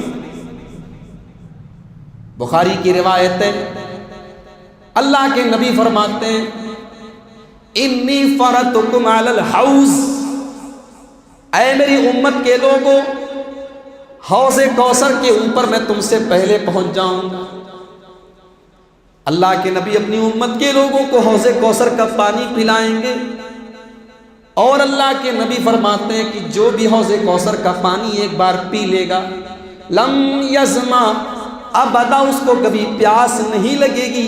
حوض کوثر کا پانی ایک بار جس نے پی لیا اس کو پھر پیاس کبھی نہیں لگے گی. دعا کرو اللہ تعالیٰ سے اللہ ہم سب کو بھی اپنے نبی کے ہاتھوں کوثر کا پانی نصیب فرمائے. اللہ کے نبی فرماتے ہیں لَيَرِدَنَّ عَلَيَّ أَقْوَامٌ، میں حوض کوثر پہ جب پانی پلاؤں گا کچھ لوگ آئیں گے عارفہم ویعرفونی، میں ان کو پہچانوں گا وہ مجھ کو پہچانیں گے. یعنی جانے پہچانے لوگ ہوں گے، میری امت کے لوگ ہوں گے، میرے ماننے والے لوگ ہوں گے. ثم یحال بینی وبینہم، پھر میرے اور ان کے بیچ میں پردہ ڈال دیا جائے گا، مجھے ان سے دور کر دیا جائے گا، مجھے منع کر دیا جائے گا کہ آپ ان کو حوض کوثر کا پانی نہیں پلا سکتے۔ میں کہوں گا اصحابی، یہ تو میرے لوگ ہیں، میرے ماننے والے لوگ ہیں، عارفہم، میں ان کو جانتا ہوں، دیکھو یہ وضو بھی کر کے آئے ہیں، دیکھو یہ نماز بھی پڑھ کے آئے ہیں، یہ میرا کلمہ پڑھنے والے، میرا نام لینے والے لوگ ہیں۔ فرشتے کہیں گے انک لا تدری ما احدثوا بعدک، اے اللہ کے نبی آپ کیا جانیں، آپ کو کیا معلوم کہ انہوں نے آپ کے بعد آپ کے دین میں کون کون سے گل کھلائے، کون کون سی چیزیں نکالی تھی، اے اللہ کے نبی آپ کو بھی نہیں معلوم۔ ربیع الاول کا مہینہ آیا، سال بھر تو رسول یاد نہ آئے، سال بھر تو سنتیں یاد نہ آئی، سال بھر تو محبت رسول نہ یاد آئی، اور ربیع الاول کا مہینہ آیا تو کیک بھی کاٹی جا رہی ہے، رسول کے نام پہ ڈی جے بھی بجایا جا رہا ہے، رسول کے نام پہ راستوں کو بھی بلاک کیا جا رہا ہے، رسول کے نام پہ گھروں میں جھنڈے بھی لگائے جا رہے ہیں، رسول کے نام پہ ہری ہری جھنڈیاں بھی لگائی جا رہی ہیں۔ میرے بھائیوں، اللہ کے نبی سے فرشتے کہیں گے اے اللہ کے نبی آپ نہیں جانتے انہوں نے آپ کے بعد آپ کے دین میں کون کون سے نئے نئے کام نکالے۔ جب اللہ کے نبی کو پتہ چلے یہ بدعتی لوگ ہیں، انہوں نے میرے دین کو بدلا تھا، اللہ کے نبی فوراً بڑے غصے میں فرمائیں گے سحقاً سحقاً لمن غیر بعدی، اے فرشتوں انہوں نے میرے دین کو بدلا ہے، میرے دین پہ ڈاکہ ڈالا ہے، میرے اسلام کو بدلنے کی کوشش کی ہے، اے فرشتوں ان کو گھسیٹ کے جہنم میں لے کے جاؤ، جو میرے دین پہ ڈاکہ ڈالے اسے جنت تو نہیں ملے گی، اسے جہنم میں لے کر جاؤ۔ اتنی خطرناک چیز ہے یہ بدعت۔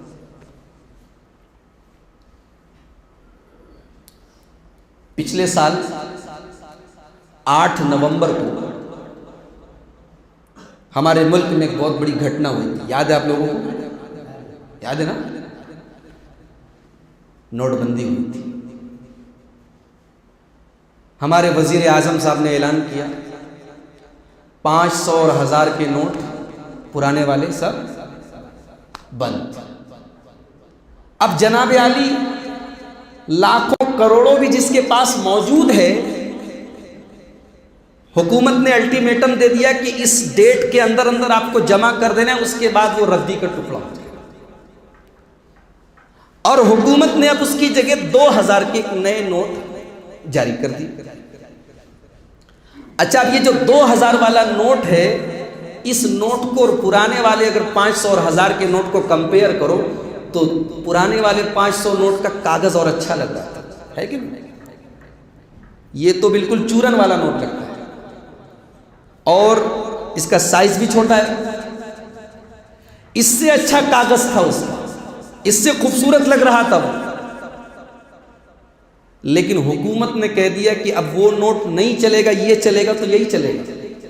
اب 500 والا نوٹ اگر آج کی ڈیٹ میں آپ مارکیٹ میں چلے جائیں، سامان کی دکان پہ کوئی سامان لینے جائیں آپ، تو آپ کو ایک پھوٹی کوڑی بھی ملنے والی نہیں، اس نوٹ کی کوئی ویلیو نہیں۔ اسلام کے اندر بھی وہی نوٹ چلے گا جس کے اوپر اللہ اور اس کے رسول کی مہر موجود ہے۔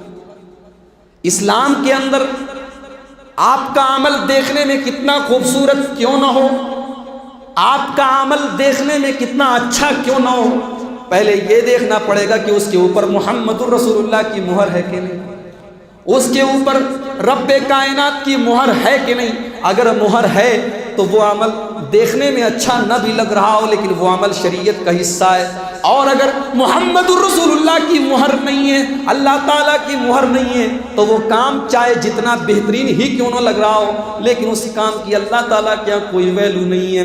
اللہ کے نبی فرماتے ہیں، بخاری کی روایت ہے، من احدث فی امرنا ھذا ما لیس منہ فہو رد، جس نے ہمارے اس دین کے اندر کوئی نیا کام نکالا، کوئی بدعت نکالی، کوئی خرافات نکالی، وہ کام وہ عمل اللہ تعالیٰ کے یہاں ثواب تو ملنا بہت دور کی بات ہے، اللہ تعالیٰ کے یہاں عذاب ملے گا، اللہ تعالیٰ کے اس عمل کو برباد کر دیا جائے۔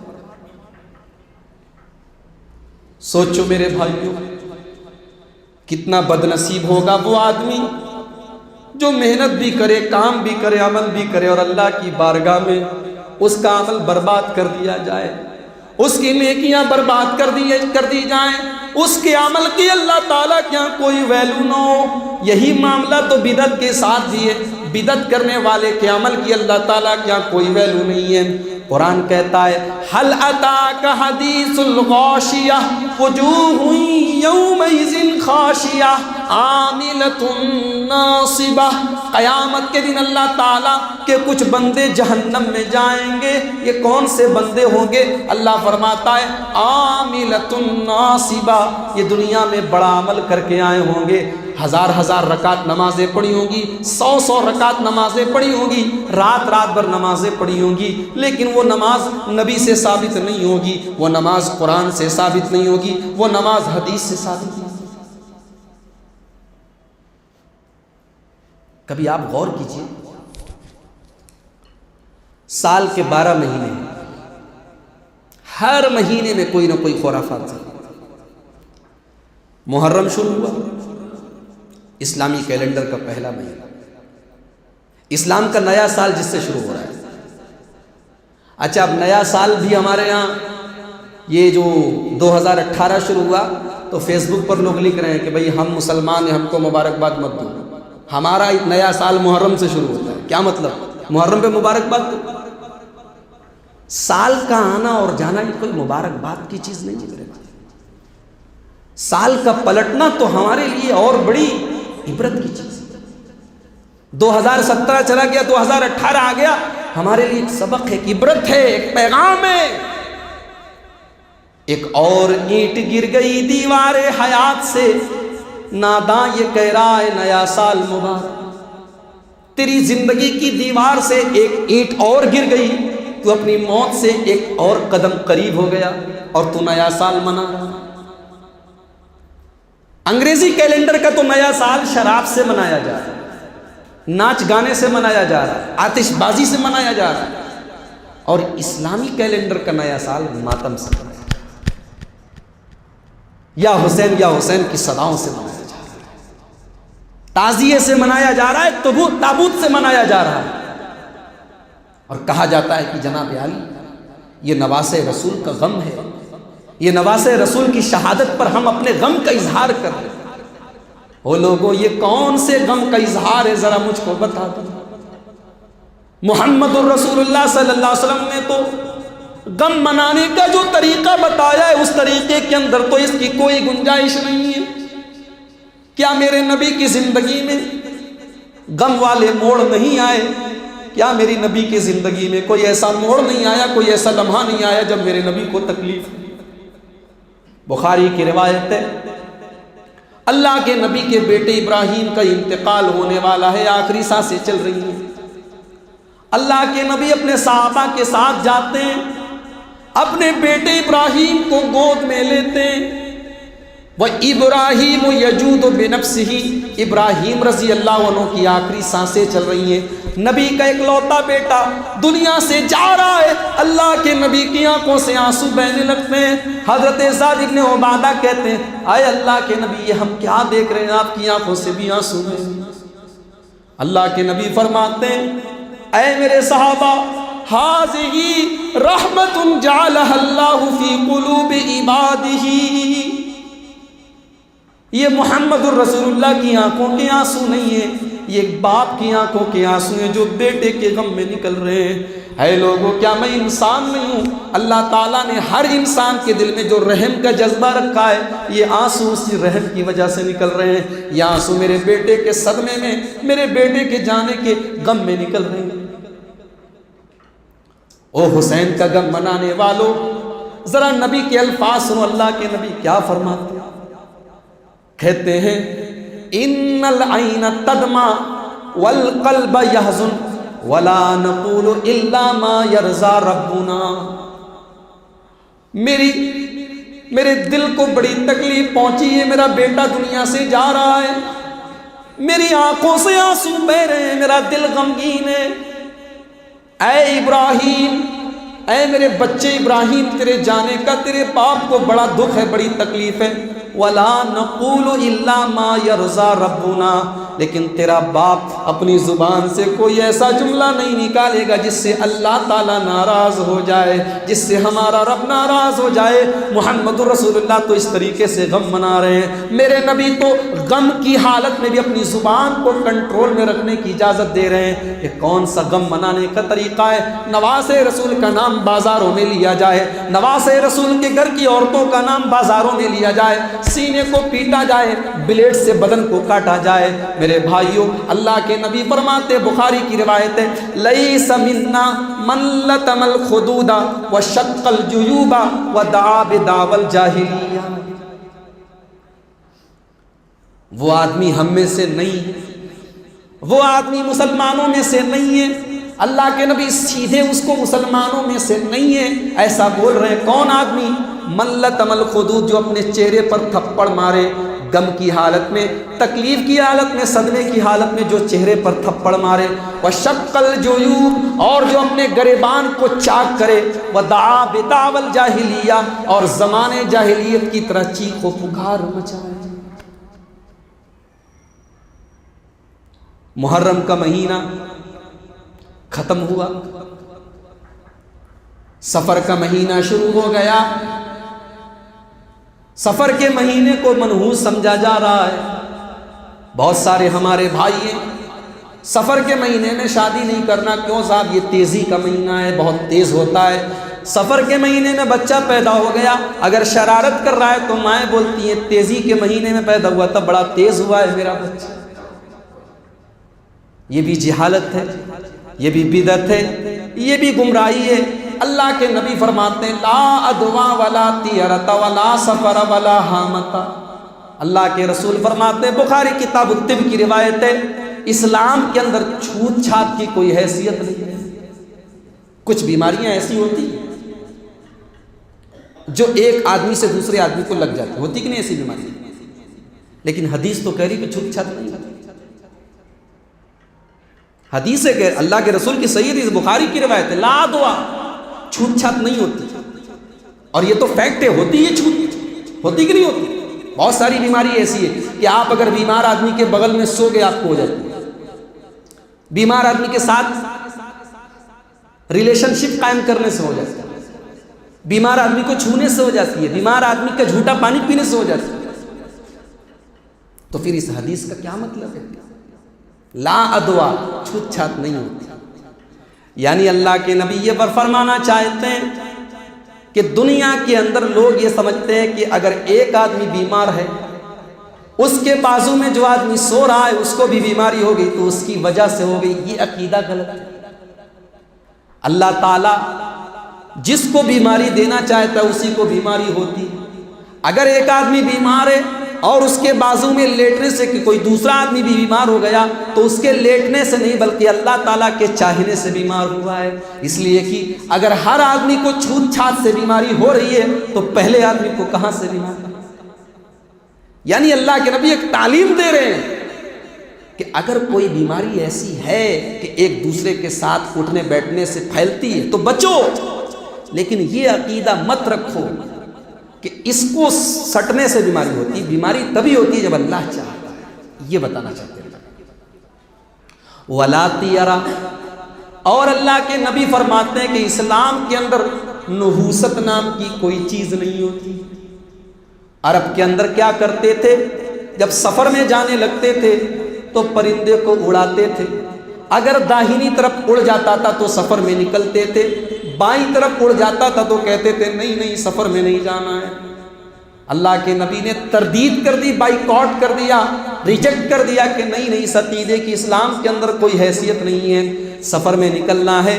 بلی نے راستہ کاٹ دیا، لوگ گاڑی روک دیتے ہیں، گاڑی بریک مار دیتے ہیں، نہیں صاحب ابھی 10 منٹ کے بعد نکلیں گے۔ اسلام کے اندر اس طریقے کی چیزوں کی کوئی حیثیت، اسلام یقین کا مذہب ہے، اسلام میں وہم نام کی کوئی چیز نہیں، یہ وہم ہے، یہ خرافات، واہیات چیزیں۔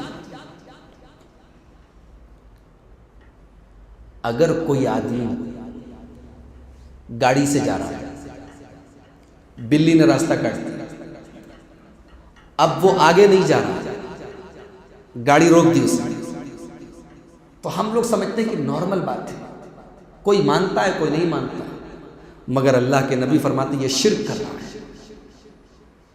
اگر کوئی آدمی اس عقیدے کی وجہ سے اپنے کام سے رک جاتا ہے تو شرک کر رہا ہے. مسند احمد کی روایت ہے، اللہ کے نبی فرماتے ہیں من ردت الطیرۃ عن حاجتہ فقد اشرک. اگر پرندہ بائیں طرف اڑ گیا اور تم سفر پہ نہیں جا رہے ہو، بلی نے راستہ کاٹ دیا، تم نے گاڑی روک لی، تم نے اگر کسی چیز کو منحوس سمجھ کے اگر اپنا کام روک لیا تو اللہ کے نبی فرماتے فقد اشرک، تم نے شرک کیا. صحابہ کہنے لگے اللہ کے نبی اگر کبھی غلطی سے ایسا ہم سے ہو جائے، غلطی سے ہمارے منہ سے ایسا نکل جائے، ہم کسی چیز کو منحوس بول دیں تو ایسی صورت میں ہم کو کیا کرنا چاہیے؟ اللہ کے نبی نے اس کا بھی علاج بتا دیا. کہا کہ اے میرے صحابہ اگر غلطی سے تمہارے منہ سے کبھی ایسی کوئی غلط بات نکل جائے، تم کسی چیز کو منحوس بول دو تو تم یہ دعا پڑھ لیا کرنا، اللہم لا خیر الا خیرک ولا طیر الا طیرک ولا الہ غیرک. اے اللہ ساری بھلائیاں تیرے ہاتھ میں، سارے پرندے تیرے پرندے ہیں، اچھائی برائی کا تو مالک ہے اور تیرے علاوہ میرا کوئی معبود نہیں ہے، کوئی سہارا نہیں ہے. اللہ کے نبی فرماتے یہ دعا پڑھ دو اور اپنا کام کرنا شروع کر. اسلام کوئی راستہ نہیں ہے ان واحد چیزوں کا. اللہ کے نبی فرما رہے لا ادوا، اسلام میں چھوت چھات نہیں ہے، ولا طیرہ، اسلام میں بدشگونی نہیں ہے. لیکن ہاں اسلام میں اچھی بات ہے. اب کوئی آدمی سفر میں جا رہا ہے، آپ کہہ رہے ہیں اللہ تعالیٰ آپ کے سفر کو آسان کرے، آپ نے ایک اچھی بات کہی تو اللہ کے نبی کہتے ہیں کہ اچھی بات سے اچھا شگون لیا جا سکتا ہے. اگر کوئی آدمی آپ ایگزام دے کے آئے، آپ کا کوئی دوست ملا، انشاءاللہ یار تو پاس ہو جائے، اس نے ایک اچھی بات کہی تو آپ اپنے دل میں یہ احساس پیدا کر سکتے ہیں کہ یہ بولا ہے انشاءاللہ میں پاس ہو جاؤں. اچھی بات سے اچھا شگون لیا جا سکتا ہے، برا شگون لینا منع ہے. اللہ کے نبی سے پوچھا گیا کہ اچھی بات، آپ نے کہا کہ نحوست حرام ہے لیکن فعل جائز ہے. صحابہ نے پوچھا فعل کیا ہے؟ آپ نے فرمایا الکلمۃ الطیبہ، اگر اچھی بات کوئی بول دیتا ہے تو وہی فعل ہے. تو بدشگونی کی اسلام میں ولا حامتا، الو منحوس نہیں ہے. بہت سارے لوگ الو اگر بول دے تو الو کے بولنے کو منحوس نہیں. اللہ کے نبی نے فرمایا الو کا بولنا کوئی حیثیت نہیں. ولا سفرا، اور سفر کے مہینے کو منحوس سمجھنے کی کوئی حیثیت نہیں ہے. اسلام کے اندر اس کی کوئی حقیقت نہیں ہے. سفر کا مہینہ بھی 12 مہینوں میں سے. سفر کا مہینہ ختم ہو گیا، ربیع الاول کا مہینہ شروع ہو گیا. اسلام کے اندر تو صرف 2 عیدیں جو ہم جانتے ہیں، جو قرآن اور حدیث کے حساب سے ثابت ہے. ایک رمضان کے بعد عید الفطر ہے، ایک ذی الحجہ کی 10 تاریخ کو عید الاضحیٰ کی شکل میں. لیکن ایک تیسری عید بھی آ گئی. بنارس کے اندر ایک بہت بڑی مارکیٹ ہے جس کو نئی سڑک کہا جاتا ہے. بنارس جہاں کا میں رہنے والا ہوں، بنارس میں نئی سڑک پر بینر لگا ہوا تھا، آپ تمام مسلمانوں کو عید میلاد النبی مبارک ہو. عیدوں کی عید میلاد النبی آ گئی، سب سے بڑی عید آ گئی. 12 ربیع الاول کو عید میلاد النبی منائی جا رہی ہے. کوئی پوچھنے والا نہیں ہے کہ اے نبی سے محبت کرنے والوں، نبی سے تمہیں زیادہ محبت ہے یا ابو بکر صدیق کو زیادہ محبت تھی جس نے اپنا سب کچھ نبی کے لیے قربان کر دیا؟ اے نبی کے مت والوں، اے نبی کو چاہنے والوں، اے نبی سے محبت کا دعویٰ کرنے والوں، تمہیں نبی سے زیادہ محبت ہے یا نبی کے صحابہ کو تھی؟ اگر تم کہتے ہو نہیں نہیں ہم تو صحابہ کے پاؤں کی دھول کے برابر بھی نہیں ہیں، تو مجھے ایک سوال کا جواب دے دو کہ صحابہ نے کیوں نہیں کوئی جلوس نکالا، صحابہ نے کیوں نہیں کوئی جھنڈی لگائی، صحابہ نے کیوں نہیں دو کے بعد ایک تیسری عید کو شامل کیا؟ مسلم شریف کی حدیث ہے، اللہ کے رسول سے صحابہ نے پوچھا، اے اللہ کے رسول سوموار کے دن، پیر کے دن روزہ رکھنا کیسا ہے؟ اللہ کے نبی نے فرمایا ذاک یوم ولدت فیہ، اے میرے صحابہ تم پیر کے دن روزہ رکھا کرو، اس لیے کہ پیر کے دن میں پیدا ہوا ہوں، میری پیدائش ہوئی ہے، وَيَوْمَ بُعِثْتُ، اور پیر کے دن سوموار ہی کے دن اللہ تعالیٰ نے مجھ کو نبوت عطا فرمائی ہے، پیر کے دن ہی اللہ تعالیٰ نے مجھے نبی بنا کر بھیجا ہے، پیر کے دن ہی میرے اوپر قرآن کا نازل ہونا شروع ہوا ہے۔ یعنی اللہ کے نبی یہ فرما رہے ہیں کہ پیر کے دن روزہ رکھنا سنت ہے، اس لیے کہ نبی اس دن پیدا ہوئے۔ اگر نبی کی پیدائش کی خوشی منانا ہی ہے تو سال میں ایک دن نہیں بلکہ سال بھر جتنے سوموار آئیں، جتنے پیر کے دن آئیں اس دن مناؤ، اور منانے کا طریقہ بھی اللہ کے نبی نے بتا دیا کہ روزہ رکھ کے اللہ کا شکر ادا کرو۔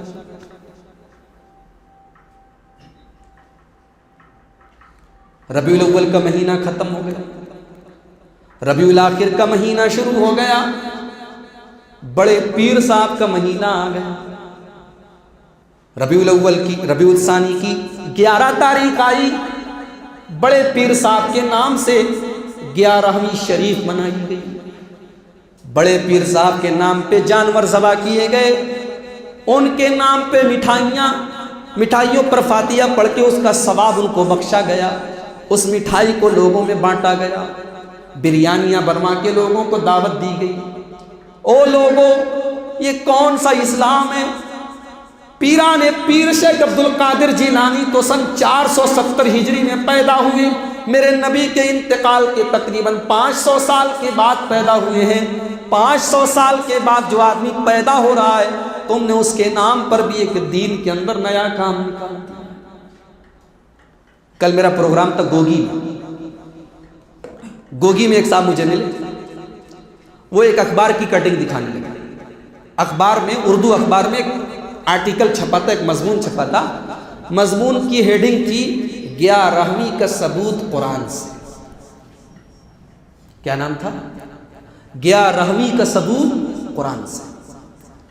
میرے لیے بھی بڑی انٹرسٹنگ چیز تھی، میں پڑھنے لگا تو لکھا تھا دیکھو آدمی جانور لاتا ہے قربانی کرنے کے، نام اس پہ اللہ کا لیتا ہے، لیکن کوئی پوچھتا ہے بھائی بکرا کس لیے لائے؟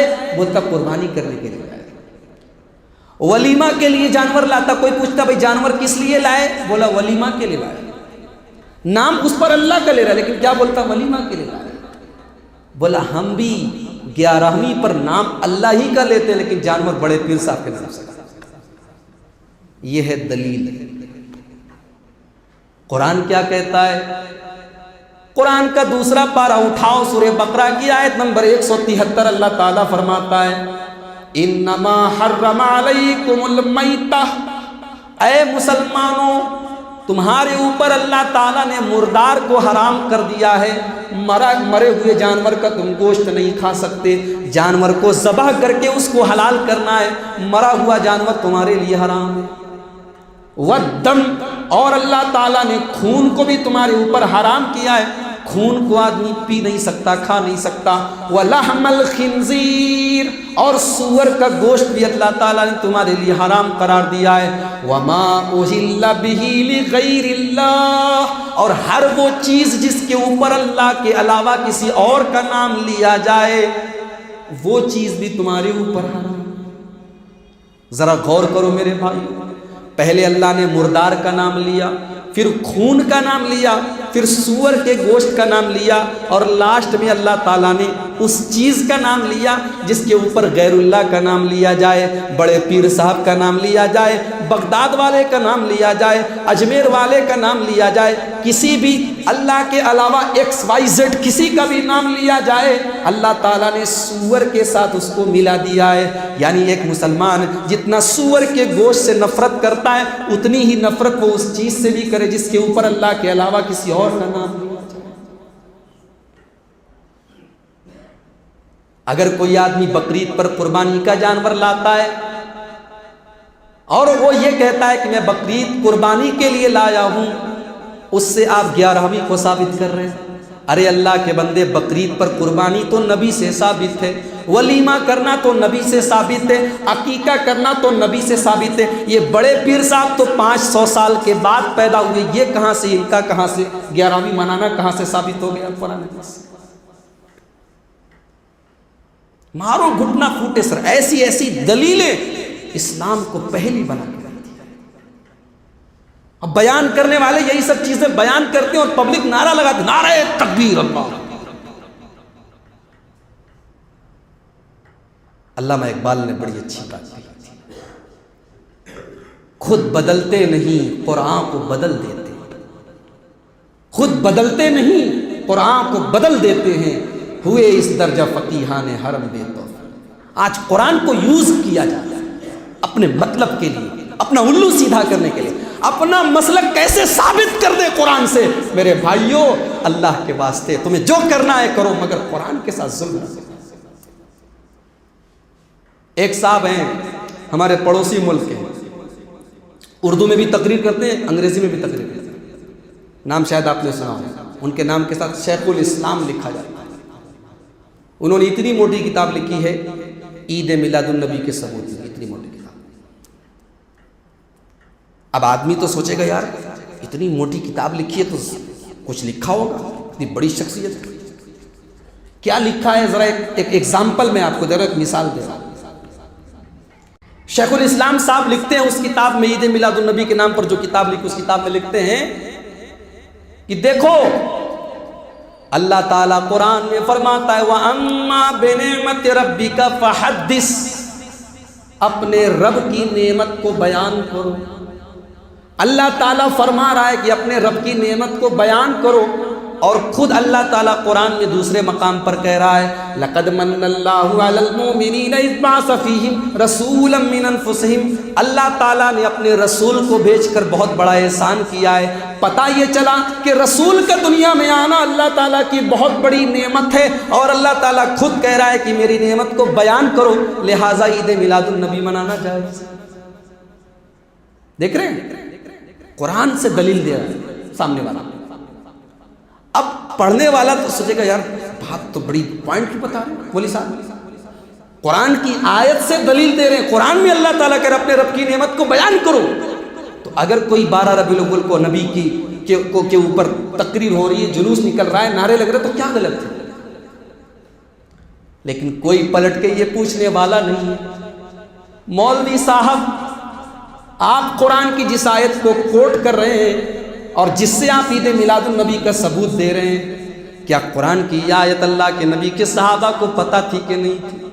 اگر پتہ تھی تو اللہ کے نبی کے صحابہ نے اس آیت کو دلیل بنا کے عید میلاد النبی کیوں نہیں منائی؟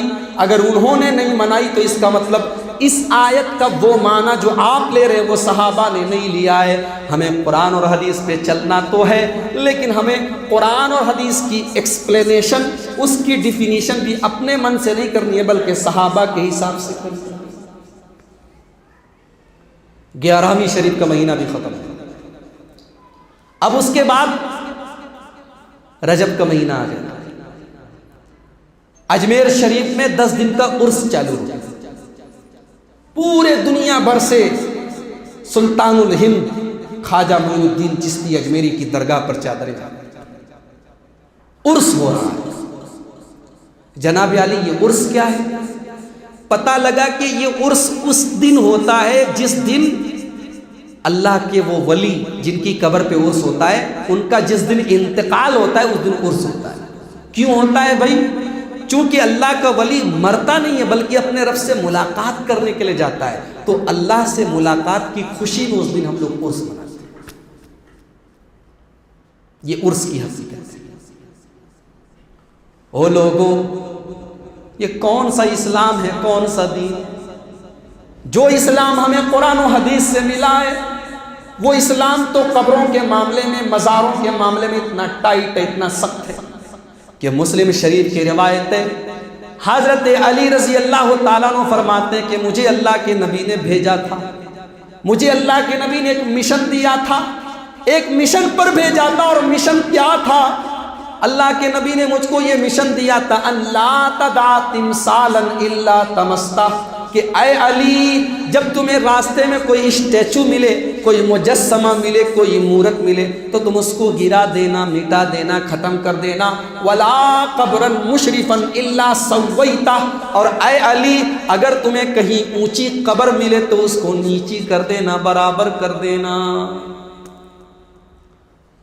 تقریباً 2 مہینہ پہلے جب میں سعودی عرب گیا، مدینہ منورہ کے اندر مسجد نبوی کے بالکل اس سے متصل، اس کے اپوزٹ، اس سے بالکل سامنے بقیع کا قبرستان ہے۔ یہ وہ قبرستان ہے جس میں اللہ کے نبی اکثر جاتے تھے اور صحابہ کے لیے مغفرت کی دعا کرتے تھے۔ بہت بڑا قبرستان ہے، اندر جاؤ تو لگتا ہے کہ دور تک بس قبر ہی قبر ہے۔ 10,000 صحابہ کی قبریں ہیں اس میں، اور ہمارا یہ عقیدہ ہے کہ اس دنیا میں اللہ کے رسولوں کے بعد، اللہ کے پیغمبروں کے بعد دنیا میں سب سے نیک، سب سے متقی، سب سے پرہیزگار لوگ میرے نبی کے صحابہ ہیں۔ ان سے زیادہ نیک، ان سے بڑا کوئی اللہ کا ولی نہیں ہے، انبیاء کے بعد انہی کا درجہ ہے۔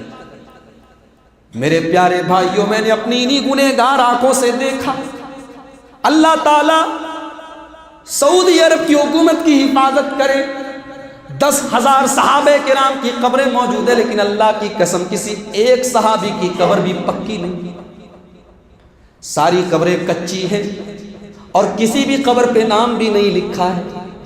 آپ کو لوگ اندازے سے بتائیں گے یہ حضرت فاطمہ کی قبر ہے، یہ حضرت عثمان کی قبر ہے، یہ فلاں کی قبر ہے، یہ فلاں کی قبر ہے، اندازے سے لوگ بتائیں گے، کسی ایک صحابی کا بھی کہیں پر نام نہیں لکھا۔ یہ ہے میرے نبی کا طریقہ۔ میرے نبی نے نہ نام بھی لکھوایا قبروں پہ، نہ پکا کروایا قبروں کو، بلکہ آپ حضرت علی کو حکم دے رہے ہیں کہ اے علی جہاں بھی تم اونچی قبر پانا اس کو نیچی کر دیں۔ میرے نبی کو خطرہ تو ہو گیا تھا کہ میری امت کو گمراہ کرنے کے لیے قبروں کا استعمال کیا جائے گا، شیطان قبروں کے ذریعے میری امت کو شرک میں ڈالے گا۔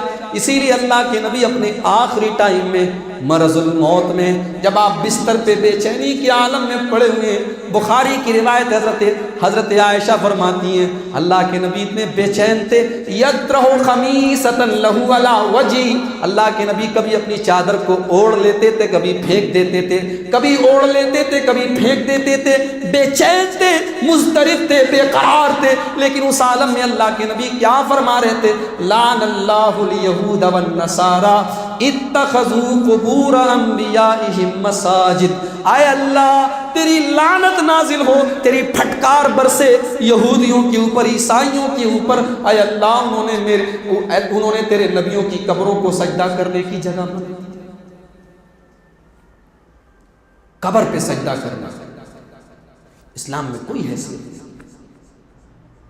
اللہ کے نبی صلی اللہ علیہ وسلم، مسلم شریف کی روایت ہے، حضرت جابر رضی اللہ تعالیٰ عنہ فرماتے ہیں کہ اللہ کے نبی نے منع کیا ان یجسس القبر، کہ قبر کو پکا بنایا جائے، قبر کو پختہ کیا جائے، وان یقعد علیہ، قبر کے اوپر کوئی مجاور بن کے بیٹھے اس سے بھی آپ نے منع کیا ہے، وان یبنى علیہ، اور قبر کے اوپر عمارت بنوائی جائے، مقبرہ بنوایا جائے، اس سے بھی آپ نے منع کیا ہے۔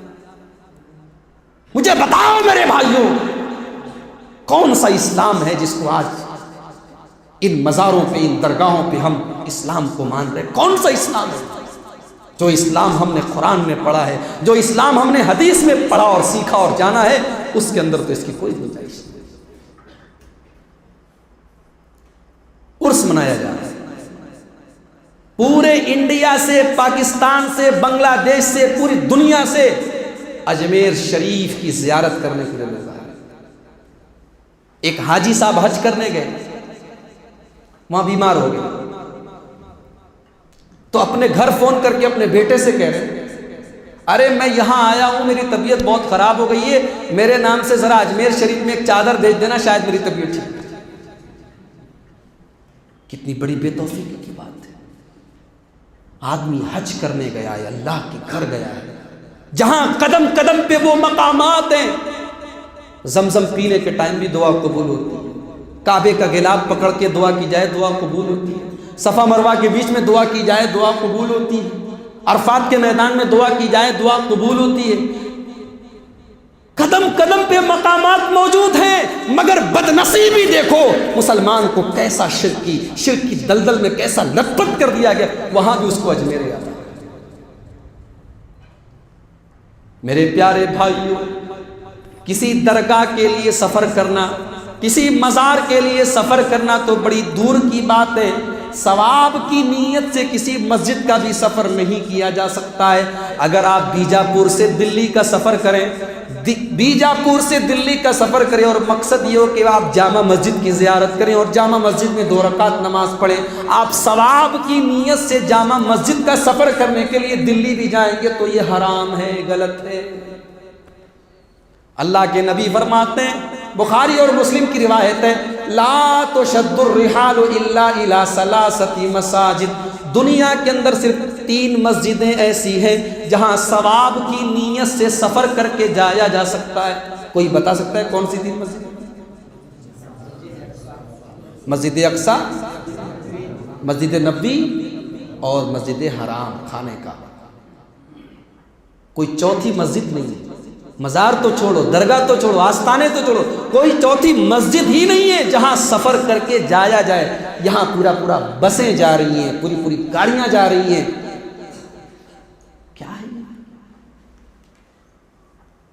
اللہ کے نبی فرماتے ہیں، ابو داؤد کتاب المناسک کی روایت ہے، لا تجعلوا بیوتکم قبورا. اے مسلمانوں، تم اپنے گھر کو قبرستان نہ بنا لینا. کیا مطلب؟ یعنی جیسے تم مسجد میں آ کے نماز پڑھتے ہو، سنت نمازیں اور نفل نمازیں گھروں میں بھی پڑھا کرو. گھر کو قبرستان مت بناؤ، اس لیے کہ قبرستان ہی ایک ایسی جگہ ہے جہاں نماز نہیں پڑھی جاتی ہے. اپنے گھر کو قبرستان مت بناؤ، یعنی گھر کے اندر نماز پڑھا کرو. وَلَا تَجْعَلُوا قَبْرِي عِيدًا. اور اے میری امت کے لوگوں، میرے انتقال کے بعد میری قبر پہ تم عید نہ منانا. کیا مطلب؟ یعنی عید بار بار آتی ہے، ہر سال آتی ہے، تم میرے قبر پہ بار بار عرس کے لیے، خوشی منانے کے لیے، عید منانے کے لیے میری قبر پہ نہ آنا. وَصَلُّوا عَلَيَّ. اور اے میری امت کے لوگوں، تم کہیں پر بھی رہنا تو میرے اوپر درود پڑھتے رہنا. فَإِنَّ صَلَاتَكُمْ تَبْلُغُنِي حَيْثُ مَا كُنْتُمْ. تم دنیا کے کسی بھی کونے میں بیٹھ کر کے میرے اوپر درود پڑھ سکتے ہو. اللہ کے نبی کہہ رہے تمہارا درود مجھے پہنچا دیا جائے گا. یہاں صاحب ہمارا درود پہنچایا جا رہا ہے، لیکن یہاں ہم مجلس کرتے ہیں، پروگرام کرتے ہیں تو نبی ہمارے لیے آتے ہیں. یہاں آدمی یہ عقیدہ رکھتا ہے کہ کھڑے ہو جاؤ سرکار آ گئے.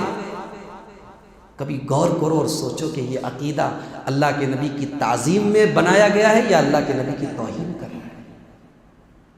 بھئی جو بڑا ہوتا ہے، جو احترام کے لائق ہوتا ہے، اس کے پاس جایا جاتا ہے. یہ ہماری نظر میں ہمارے نبی کا مقام ہے کہ ہم گنہگاروں کے پاس اللہ کے نبی چل کے آتے ہیں، اور جب آتے ہیں تب ہم درود پڑھتے ہیں. میرے نبی تو سکھا رہے ہیں کہیں پر بھی رہو درود پڑھو، تمہارا درود مجھے پہنچا دیا جائے. تو عرس کی کوئی حقیقت نہیں، قبر کو پکا بنانے کی کوئی حقیقت نہیں.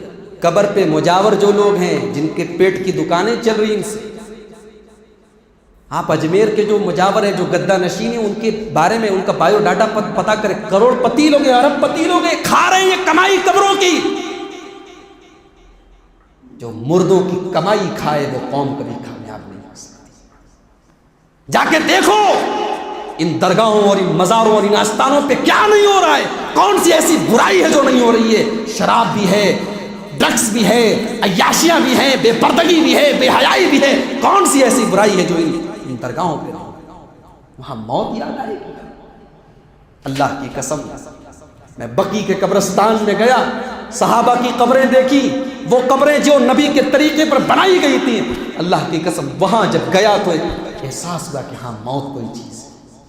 وہاں انسان جب جاتا ہے تو اسے موت یاد آتی ہے. اجمیر جا کے کسی کو موت نہیں یاد آتی. دکانیں چل رہی ہیں, کاروبار بنا ہوا ہے, بزنس ہے.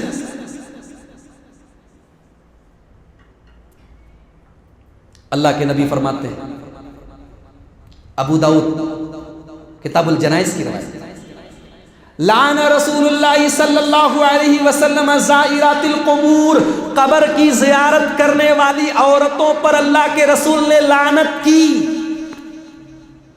مسجد میں نہیں آ سکتی عورت, کیوں؟ فتنہ ہے. مسجد میں آئے تو فتنہ, جس کے بارے میں نبی نے کہا کہ عورتیں اگر مسجد میں جانا چاہے تو مت روکو, جس کو اجازت دی نبی نے جانے کی وہاں جائیں تو فتنہ, اور جہاں جانے پہ نبی نے لعنت کی ہے وہاں پوری پوری فیملی لے کے جاؤ. گلبرگہ شریف تو بہت دور نہیں ہے نا آپ کے گھر سے.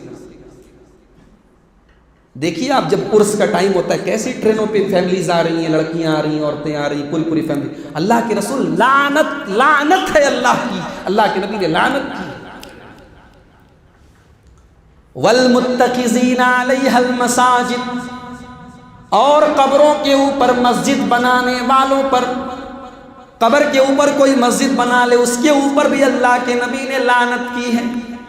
والسروج, اور قبروں کے اوپر چراغ جلانے والوں, قبروں کے اندر چراغ جلانے والوں, لائٹنگ کرنے والوں, اس کو چمکانے دمکانے والوں پر بھی اللہ کے رسول نے لعنت کی. اللہ کے نبی نے قبرستان جانے کو حکم دیا ہے, کہا کہ جاؤ قبرستان, اس لیے جاؤ تاکہ موت یاد آئے. میرے بھائیوں, ان پکی قبروں پہ, ان مقبروں میں جانے سے کبھی موت یاد آئے. اور آگے بڑھی, رجب کا مہینہ آ گیا, رجب کی 22 تاریخ آ گئی. امام جعفر صادق کے نام کے کوڑے بنائے جا رہے ہیں. بازار سے کوڑے خرید کے لائے, اس میں مٹھائیاں بھری, اس میں لڈویاں رکھے اور اس کو بانٹا جا رہا ہے. کیا ہے یہ؟ بولے اسی دن امام جعفر صادق پیدا ہوئے تھے. اور ایک کہانی پڑھی جاتی ہے, ایک داستان بیان کی جاتی ہے کہ ایک لکڑہارا تھا جو بڑا پریشان تھا. اس کی بیوی کسی محل میں جھاڑو واڑو دیا کرتی تھی, بہت پریشان تھا. ایک دن وہ راستے سے جا رہا تھا تو امام جعفر صادق کی نظر پڑی. انہوں نے پوچھا کیوں اتنا پریشان ہے؟ اس نے کہا کہ میں بہت غریب آدمی ہوں, بہت پریشان رہتا ہوں. تو امام جعفر صادق کون ہے معلوم ہے آپ کو؟ کوئی جانتا ہے کون ہے؟ یہ حضرت حسین رضی اللہ تعالیٰ عنہ کے پر پوتے. حضرت حسین کے بیٹے کا نام تھا زین العابدین علی ابن حسین, ان کے بیٹے کا نام تھا محمد باقر, ان کے بیٹے کا نام تھا جعفر صادق. یہ حضرت حسین کے پر پوتے ہیں, اللہ کے نبی کے خاندان کے ہیں, بزرگ ہیں, ہم ان کا احترام کرتے ہیں. تو یہ داستان بیان کی جاتی ہے کہ امام جعفر صادق نے اس لکڑہارے سے کہا کہ دیکھو رجب کا مہینہ آنے والا ہے, 22 رجب کو بازار سے نئے کوڑے خریدنا اور اس میں مٹھائیاں رکھ دینا اور میرے نام سے اللہ سے دعا کرنا, میرا وسیلہ لگا کے, اور وہ مٹھائیاں بانٹ دینا, تیری ساری مشکلیں آسان. جب تحقیق کی گئی, جب پتہ لگایا گیا تو پتہ لگا کہ امام جعفر صادق کی پیدائش تو رمضان کی 8 تاریخ کو, اور یہ داستان بالکل فرضی ہے. نبی کے خاندان کا کوئی انسان کیسے کہہ سکتا ہے کہ میرے وسیلے سے دعا مانگو؟ جب نبی نے اپنے وسیلے سے دعا مانگنے کی اجازت نہیں دی تو نبی کے خاندان کو کوئی آدمی ایسی دعا کرنے کی اجازت نہیں دی. اور امام جعفر صادق کی پیدائش رمضان کی 8 تاریخ کو ہوئی ہے. 22 رجب کو حضرت معاویہ کا انتقال ہوا ہے. حضرت معاویہ کا نام سنا ہے, جانتے ہیں؟ یہ ایک فرقہ پیدا ہوا, روافض کا فرقہ, جو صحابہ سے نفرت کرتا ہے, بغض رکھتا ہے, اور خاص طور سے حضرت معاویہ سے بہت بغض رکھتا ہے. اس فرقے نے اس بدعت کو جنم دیا, اور پھر یہ بدعت ہمارے سنی بھائیوں نے دیا. اللہ رحم کرے. رجب کے مہینے میں کوڑے کی بدعت چلی. اس کے بعد شوال کا مہینہ آیا, شعبان کا مہینہ آیا, معاف کیجیے. شعبان میں 15 تاریخ کو شب برات منایا. کیا ہو رہا ہے بھائی؟ حلوے بنائے جا رہے ہیں, قبرستان پہ اگربتیاں سلگائی جا رہی، قبروں کی زیارت ہو رہی. پوچھا یہ سب کیوں کر رہے ہو؟ کہا آج بڑی برکت والی رات. پوچھا دلیل کیا ہے؟ بولے قرآن کے اندر اللہ تعالیٰ نے کہا انا انزلناہ فی لیلۃ مبارکۃ انا کنا منذرین، ہم نے اس قرآن کو ایک مبارک رات میں اتارا ہے اور یہ رات یہی شب برات ہے. مولوی صاحب تقریر کرتے کہ یہ شب برات ہے، یہ برکت والی رات ہے. اللہ کے بندو، اگر قرآن جس رات میں اترا ہے وہ رات شب برات کی رات ہے تو پھر قرآن یہ کیوں کہتا ہے شہر رمضان الذی انزل فیہ القرآن ھدی للناس وبینات من الہدی والفرقان؟ یہ قرآن تو رمضان کے مہینے میں اترا ہے، یہ قرآن تو رمضان کے مہینے میں نازل کیا گیا ہے. اگر یہ شب برات شعبان کے مہینے میں ہے تو پھر قرآن رمضان میں کیسے اترا ہے؟ اور پھر قرآن یہ کیوں کہتا ہے انا انزلناہ فی لیلۃ القدر وما ادراک ما لیلۃ القدر؟ یہ قرآن تو لیلۃ القدر میں اتارا گیا. اب دیکھیے لیلۃ القدر میں قرآن اترا، لیلۃ القدر میں تو لوگ نہیں جاگیں گے، لوگ عبادت نہیں کریں گے، لیکن اس کے اپوزٹ آپ دیکھیں شب برات میں بڑی عبادت ہو رہی ہے. ہماری بہت ساری مائیں بہنیں 100 رکعت نمازیں پڑھ رہی ہیں، 15 شعبان کا روزہ بھی رکھا جا رہا ہے، جبکہ یہ تمام چیزیں نہ قرآن سے ثابت ہے، نہ حدیث سے ثابت ہے، نہ صحابہ سے ثابت. اور آگے بڑھیے، رمضان کا مہینہ آ گیا، اللہ کے نبی نے روزہ رکھنے کا حکم دیا. سارے مسلمان روزہ رکھتے ہیں، مگر روزہ رکھنے میں بھی بدعات دیکھی. روزہ رکھنے والا سحری کھانے کے ٹائم نیت کر رہا ہے نویت بصوم غد للہ تعالی من فرض رمضان ھذا، میں نیت کرتا ہوں کہ کل میں اللہ تعالیٰ کے لیے روزہ رکھوں گا. روزہ آج رکھ رہا ہے، نیت کل کی کر رہا ہے. روزہ آج رکھ رہا ہے اور کیا نیت کر رہا ہے؟ کل کے روزے کی نیت کر رہا ہے. نہ نبی نے نیت کی. نیت تو دل کے ارادے کا نام ہے. یہ نیت کے الفاظ مکمل طریقے سے انڈیا میں بنائے گئے، میڈ ان انڈیا ہے، انڈیا کے اندر ان کو بنایا گیا. یہ ہمارے یہاں بنایا گیا اور ان کو پمفلٹ میں بانٹا جاتا ہے اور اس کو پڑھا جاتا ہے. روزے کی شروعات ہی بدعت سے ہوتی ہے.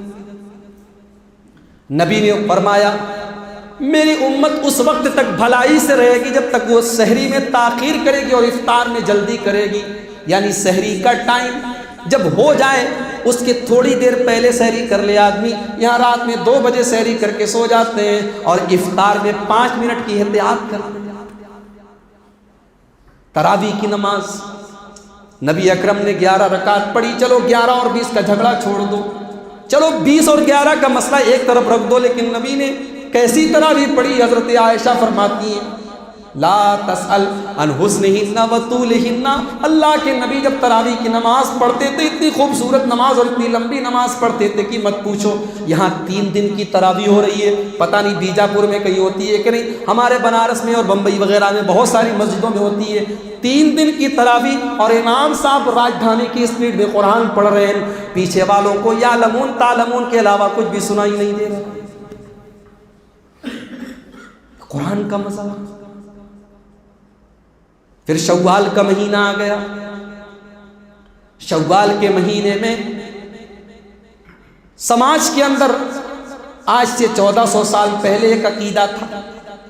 شوال کے مہینے میں کوئی جلدی شادی نہیں کرتا تھا. شوال کے مہینے کو منحوس مانا جاتا تھا.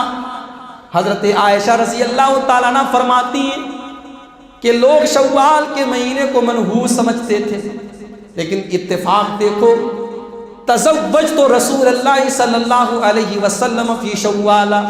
میری شادی جب اللہ کے نبی کے ساتھ ہوئی تو شوال ہی کے مہینے میں.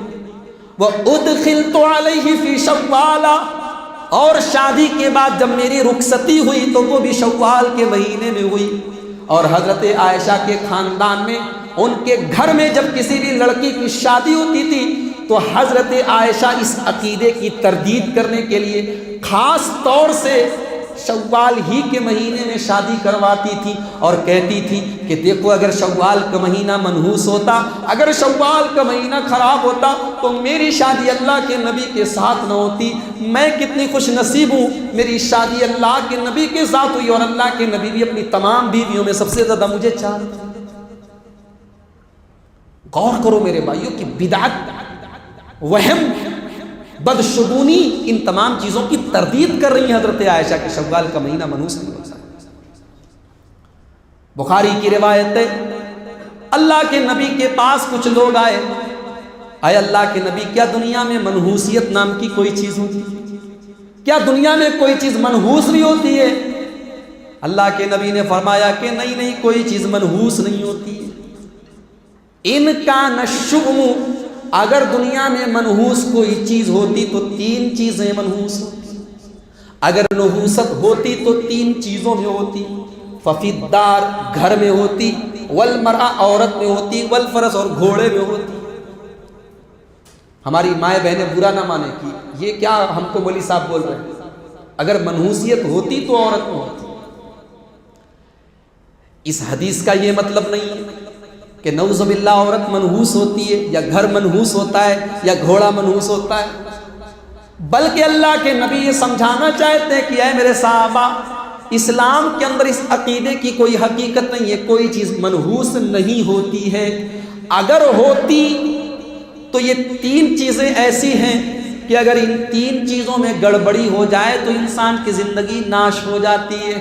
اگر عورت گڑبڑ مل جائے، کیریکٹر لیس مل جائے، زبان کی دراز مل جائے، عورت بدچلن ہو جائے تو پورے گھر اور سماج کو بگاڑ سکتی ہے۔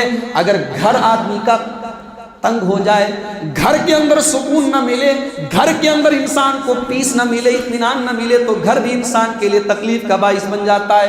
اور گھوڑا ہے، سواری ہے، اگر گھوڑا بدک جائے، سواری انسان کے کام نہ آئے، سواری بیکار ہو جائے تو انسان کو تکلیف پہنچاتی ہے۔ اس لیے اللہ کے نبی اشارہ فرما رہے اگر ہوتی تو ان 3 چیزوں میں ہوتی، لیکن اسلام میں ہے نہیں۔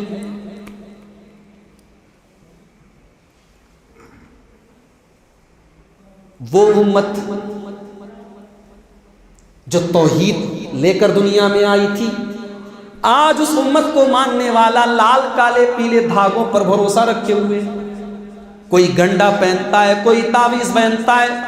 فلموں کے اندر بھی یہ دکھایا جاتا ہے کہ مسلمان تعویذ پہنتا ہے، یعنی فلمی دنیا والوں کو بھی معلوم ہے کہ مسلمان کی پہچان تعویذ سے ہوتی ہے۔ کوئی تعویذ پہنے ہوئے ہے، کوئی گنڈا پہنے ہوئے۔ اچھا گنڈا کیا ہوتا ہے؟ گنڈا یہ ہوتا ہے کہ پیٹ بھرو، پیٹو قسم کے جو پیر صاحب ہوتے ہیں، عورتیں ان کے پاس جاتی ہیں، لوگ ان کے پاس جاتے ہیں، پیر صاحب میری طبیعت بڑی خراب ہے، پیر صاحب مجھے نظر لگ گئی ہے۔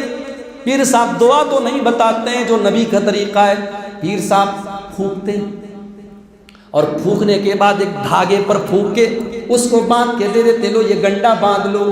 ہو لوگوں، یہ جو گنڈا باندھا جاتا ہے اس کے بارے میں اللہ کے نبی کیا فرماتے ہیں؟ سنن نسائی کی روایت ہے، اللہ کے نبی فرماتے ہیں من عقد عقدۃ ثم نفث فیہ، اگر کوئی گرے لگا کے پھونک مارتا ہے، کسی دھاگے میں گرے لگا کے کوئی پھونک مارتا ہے، فقد سحرا، وہ جادو کر رہا ہے، وہ حقیقت میں جادو کر رہا ہے۔ ومن سحرا، اور جو جادو کر رہا ہے، فقد اشرک، وہ شرک کر رہا ہے۔ اور اللہ کے نبی فرماتے ہیں ومن تعلق شیئا، جو اپنے گلے میں تعویذ لٹکاتا ہے، جو گنڈا لٹکاتا ہے، جو دھاگا لگاتا ہے، جو بچوں کو دھاگا پہناتا ہے، وکیل الیہ، اللہ تعالیٰ اس کو دھاگے کے حوالے کر دے گا، اللہ تعالیٰ اس کو دھاگے کے حوالے کر دے گا۔ جا، تو نے مجھے چھوڑ کے دھاگے سے امید لگائی تھی، جا میں نے تیرا معاملہ دھاگے کے حوالے کر دیا۔ کتنا بدقسمت ہے یہ مسلمان، اس کی تقدیر کا فیصلہ دھاگا کر رہا ہے، اس کا ایمان اتنا کمزور ہے، اس کا عقیدہ اتنا کمزور ہے۔ میرے نبی تو بچے بچے کو توحید سکھا رہے ہیں۔ 12 سال کی عمر عبداللہ ابن عباس کی، عبداللہ ابن عباس اللہ کے نبی کے پیچھے سواری پر بیٹھے ہوئے، اللہ کے نبی عبداللہ ابن عباس سے کہتے ہیں اے پیارے بچے تجھے جب بھی سوال کرنا ہو اللہ سے سوال کرنا، جب بھی مدد مانگنا ہو تو اللہ سے مدد مانگنا۔ اور اے بچے وَعْلَمْ أَنَّ الْأُمَّةَ لَوِ اجْتَمَعَتْ عَلَىٰ أَن يَنفَعُوكَ بِشَيْءٍ، ساری دنیا مل کر کے بھی تجھے کوئی فائدہ پہنچانا چاہے، ساری دنیا مل کر کے کوئی فائدہ نہیں پہنچا سکتی ہے جب تک اللہ تعالیٰ نے تیری تقدیر میں وہ فائدہ نہ لکھا ہو۔ اللہ کے نبی تو تقدیر کا عقیدہ سکھا رہے ہیں، اللہ کے نبی تو توحید سکھا رہے ہیں، اور آج اپنے بچوں کے گلے میں ہم تعویذ ڈال رہے ہیں۔ میرے بھائیوں کہاں جا رہے ہیں؟ مسند احمد کی روایت ہے، عقبہ ابن عامر جونی فرماتے ہیں اللہ کے نبی کے پاس 10 لوگوں کی ایک ٹیم آئی، 10 لوگوں کی ایک جماعت آئی، وہ سب اللہ کے نبی کے ہاتھ پر بیعت کرنے لگے۔ بیعت 2 طرح کی ہوتی ہے، ایک مذہبی بیعت، ایک سیاسی بیعت۔ مذہبی بیعت صرف نبی کے ہاتھ پر ہوتی تھی، اب نبی کے بعد کسی کے ہاتھ پر نہیں ہوگی۔ دوسری بیعت ہوتی ہے سیاسی بیعت، جو مسلمانوں کے امیر کے ہاتھ پہ ہوگی۔ جب پوری دنیا کے مسلمان کسی کو اپنا امیر بنائیں گے تو اس کے ہاتھ پہ بیعت ہو سکتی ہے۔ یہ پیری مریدی والی بیعت کا اسلام میں کوئی وجود نہیں ہے۔ ہوتے ہیں نا لوگ پوچھتے ہیں آپ کون سے پیر سے بیعت ہے؟ ایک بار میں ٹرین میں جا رہا تھا، ایک صاحب نے مجھ سے پوچھا، وہ بولے کہاں جا رہے ہو؟ میں نے کہا بنارس جا رہا ہوں۔ میں نے کہا آپ کہاں جا رہے ہیں؟ بولے میں بریلی شریف جا رہا ہوں۔ پھر مجھ سے پوچھنے لگے کہ آپ کس پیر سے بیعت ہے؟ میں نے کہا میں خود ایک پیر ہوں۔ بیعت چل رہی ہے، پیری مریدی کا چکر چل رہا ہے، عورتیں آ کے بیعت کر رہی ہیں۔ میرے نبی کے ہاتھ پہ عورتیں بیعت کرتی تھی، لیکن اللہ کی قسم میرے نبی نے کبھی کسی عورت کے ہاتھ سے اپنا ہاتھ ٹچ نہیں کیا۔ عورتیں آتی تھی پردے کے باہر کھڑی رہتی تھی، پردے کے پیچھے سے اللہ کے نبی کے ساتھ بیعت کرتی۔ یہاں پیر صاحب کے ہاتھ پہ عورت آ رہی بیعت کر رہی، واٹس ایپ پہ ویڈیو آیا، دیکھیے آپ عورتیں کیا کیا کر رہی ہیں پیر لوگ عورتوں کے ساتھ، کتنی عزتیں نیلام ہو رہی ہیں، کتنی گندگی پھیل رہی ہے سماج میں۔ اللہ کے نبی کے پاس 10 لوگ آئے، سب نے بیعت کی۔ اللہ کے نبی نے 9 لوگوں سے بیعت کی، ایک آدمی سے بیعت نہیں کی، ہاتھ پیچھے کر دیا۔ لوگ کہنے لگے اللہ کے نبی بایعت 9 وامسکتان واحد، 9 لوگوں کے ہاتھ پر تو آپ نے بیعت کر لی، 9 لوگوں کو تو آپ نے بیعت کرنے کی اجازت دے دی، ایک آدمی کو آپ نے ریجیکٹ کر دیا، ایسا کیوں کیا؟ آپ نے فرمایا ان علیہ تمیمۃ، وہ تعویذ پہنے ہوئے، دیکھو اس کے گلے میں تعویذ ہے، تعویذ پہنے ہوئے، اسی لیے میں نے اس کو بیعت نہیں کرنے دی۔ صحابی نے فوراً اپنا ہاتھ گردن پہ ڈالا، تعویذ کو نوچا اور نکال کے پھینک دیا، اور اللہ کے نبی کے ہاتھ پہ ہاتھ رکھا، آپ نے بیعت کر لی، اور آپ نے فرمایا من تعلق تمیمۃ فقد اشرک، اے میرے صحابی تم برا نہ ماننا، یہ تعویذ ایک ایسی چیز ہے اگر کوئی تعویذ پہنے گا تو گویا کہ تعویذ جو پہنے گا وہ شرک کر رہا ہے، یہ شرک کروانے والی چیز ہے۔ پتہ یہ چلا کہ نبی تعویذ پہننے کی نہیں، تعویذ نوچنے کی تعلیم دے رہے ہیں۔ پتہ یہ چلا کہ نبی اکرم کی تعلیم یہ نہیں ہے کہ تعویذ پہنا جائے، نبی اکرم تو یہ تعلیم دے رہے ہیں کہ کوئی تعویذ اگر پہنے ہیں تو وہ اتار دے۔ ہاں جو نبی نے طریقہ بتایا ہے ان طریقوں پر آپ عمل کیجیے۔ بچوں کو نظر لگ سکتی ہے، بچوں کو آپ رات میں جب بھی سونے لگیں دعائیں پڑھ کے دم کیجیے۔ بچے کو کبھی اگر لگے کہ بچہ بیمار ہے، دواؤں سے ٹھیک نہیں ہو رہا ہے، نظر لگ گئی ہے، تو آپ وہ دعائیں پڑھ کے دم کیجئے جو اللہ کے نبی حسن اور حسین کے اوپر دم کرتے تھے۔ اللہ کے نبی اپنے نواسوں کو دم کرتے تھے تو پڑھتے تھے اعیذکما بکلمات اللہ التامہ من کل شیطان وہامہ ومن کل عین لامہ۔ آپ یہ دعا پڑھیے اپنے بچے کے اوپر، انشاءاللہ نظر نہیں لگے۔ کسی عورت کو کوئی مسئلہ ہے، وہ رات کو ڈر جاتی ہے، کسی مرد کو کوئی مسئلہ ہے، ڈراؤنے سپنے آتے ہیں، رات کو وضو کر کے سونے کی عادت ڈالیں۔ آیت الکرسی پڑھ کے سوئیے۔ آیت الکرسی اگر پڑھیے گا تو خود شیطان کو بھی پتہ ہے کہ آیت الکرسی جو پڑھ کے سوئے گا میں اس کے قریب نہیں جا سکتا۔ سورہ بقرہ کی آخری 2 آیتیں پڑھ کے دم کر کے اپنے اوپر 33 بار سبحان اللہ، 33 بار الحمدللہ اور 34 بار اللہ اکبر، یہ تمام چیزیں پڑھ کے اپنے اوپر دم کر کے سو جائیے، انشاءاللہ آپ ہر طریقے کی مصیبتوں سے محفوظ ہیں۔ یہ سب تو نہیں کرنا ہے، لیکن ہاں تعویذ پہن لینا ہے، گنڈا پہن لینا ہے، کیونکہ اس میں پیروں کی صاحبوں کی دکانیں چل رہی ہیں۔ اچھا اب یہ تعویذ لینے جاتا ہے تو وہ کہتا ہے کہ کیا ہوا ہے آپ کو؟ ارے پیر صاحب میں کیا بتاؤں، میرے کو کسی چیز میں میرا من نہیں لگتا، کوئی کام میں میرا دل نہیں لگتا، بخار رہتا ہے، کمزوری رہتی ہے۔ اچھا وہ شیطان کا اثر ہے، شیطان کا سایہ ہے۔ تو تم ایک کام کرو، تم 100 گرام زعفران لے کے آؤ اور تم یہ لاؤ وہ لاؤ، فلاں والا پتھر لاؤ۔ ارے پیر صاحب آپ ہی کچھ انتظام کر دیجئے، اچھا لاؤ 5000 روپے لاؤ۔ یہ اس طریقے سے ان کی دکانیں چلتی ہیں۔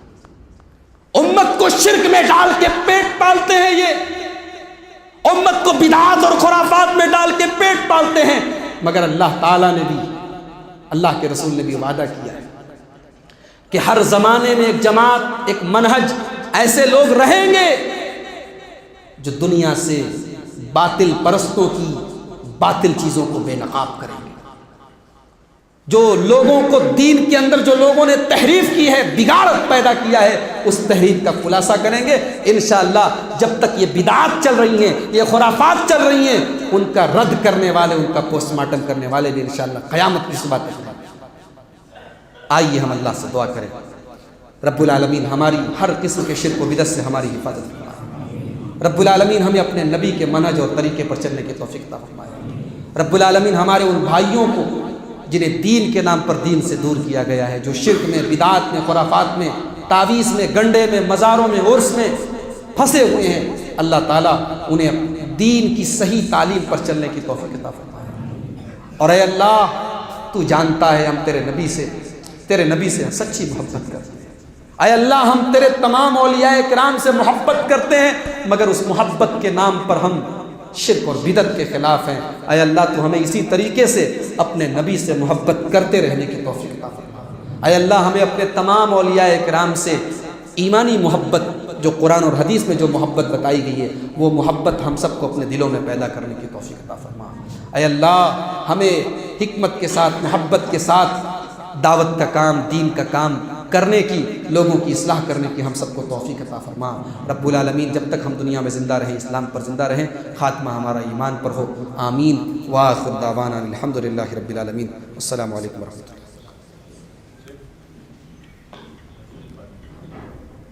محترم حضرات، ایک ضروری اعلان کرنا تھا۔ مسجد فاطمہ آپ لوگ اچھی طریقے سے واقف ہیں، اس کی تعمیر کا کام چل رہا ہے اور اوپر اس وقت سلیب کا کام چل رہا ہے۔ اس میں بہت بڑی جگہ ہے اور الحمدللہ اگر یہ مسجد تیار ہو جائے گی تو اتنی عظیم الشان مسجد پورے بیجاپور میں نہیں ہوگی۔ اس مسجد کا کام ہم سب کی ذمہ داری ہے، یہ اللہ کا گھر ہے۔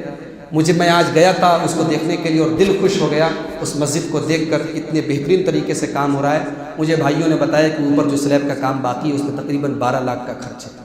آپ لوگ دل کھول کے اس کے لیے تعاون کریں، اور جو لوگ انٹرنیٹ کے ذریعے بھی اس تقریر کو سن رہے ہیں، میں ان سے بھی گزارش کروں گا کہ آپ النور فاؤنڈیشن جس کے تحت یہ پروگرام اور یہ مسجد وغیرہ کی تعمیر کا کام ہو رہا ہے، اس کے نمبر موجود ہے، آپ کانٹیکٹ کریں۔ اور پوری دنیا میں جہاں بھی آپ میری بات سن رہے ہیں، یہ مسجد تعمیر ہو رہی ہے، میں نے اپنی آنکھوں سے دیکھا ہے، اور یہاں واقعی میں یہ مسجد اگر بن گئی تو یہ اس علاقے کی بڑی ضرورت، اہم ضرورت ہے۔ آپ لوگ دل کھول کر اس کے لیے تعاون کریں، اللہ آپ کو جزائے خیر دے۔ اللہ ہم سب کو اپنے دین کا کام کرنے اور اس مسجد کی تعمیر میں حصہ لینے کی توفیق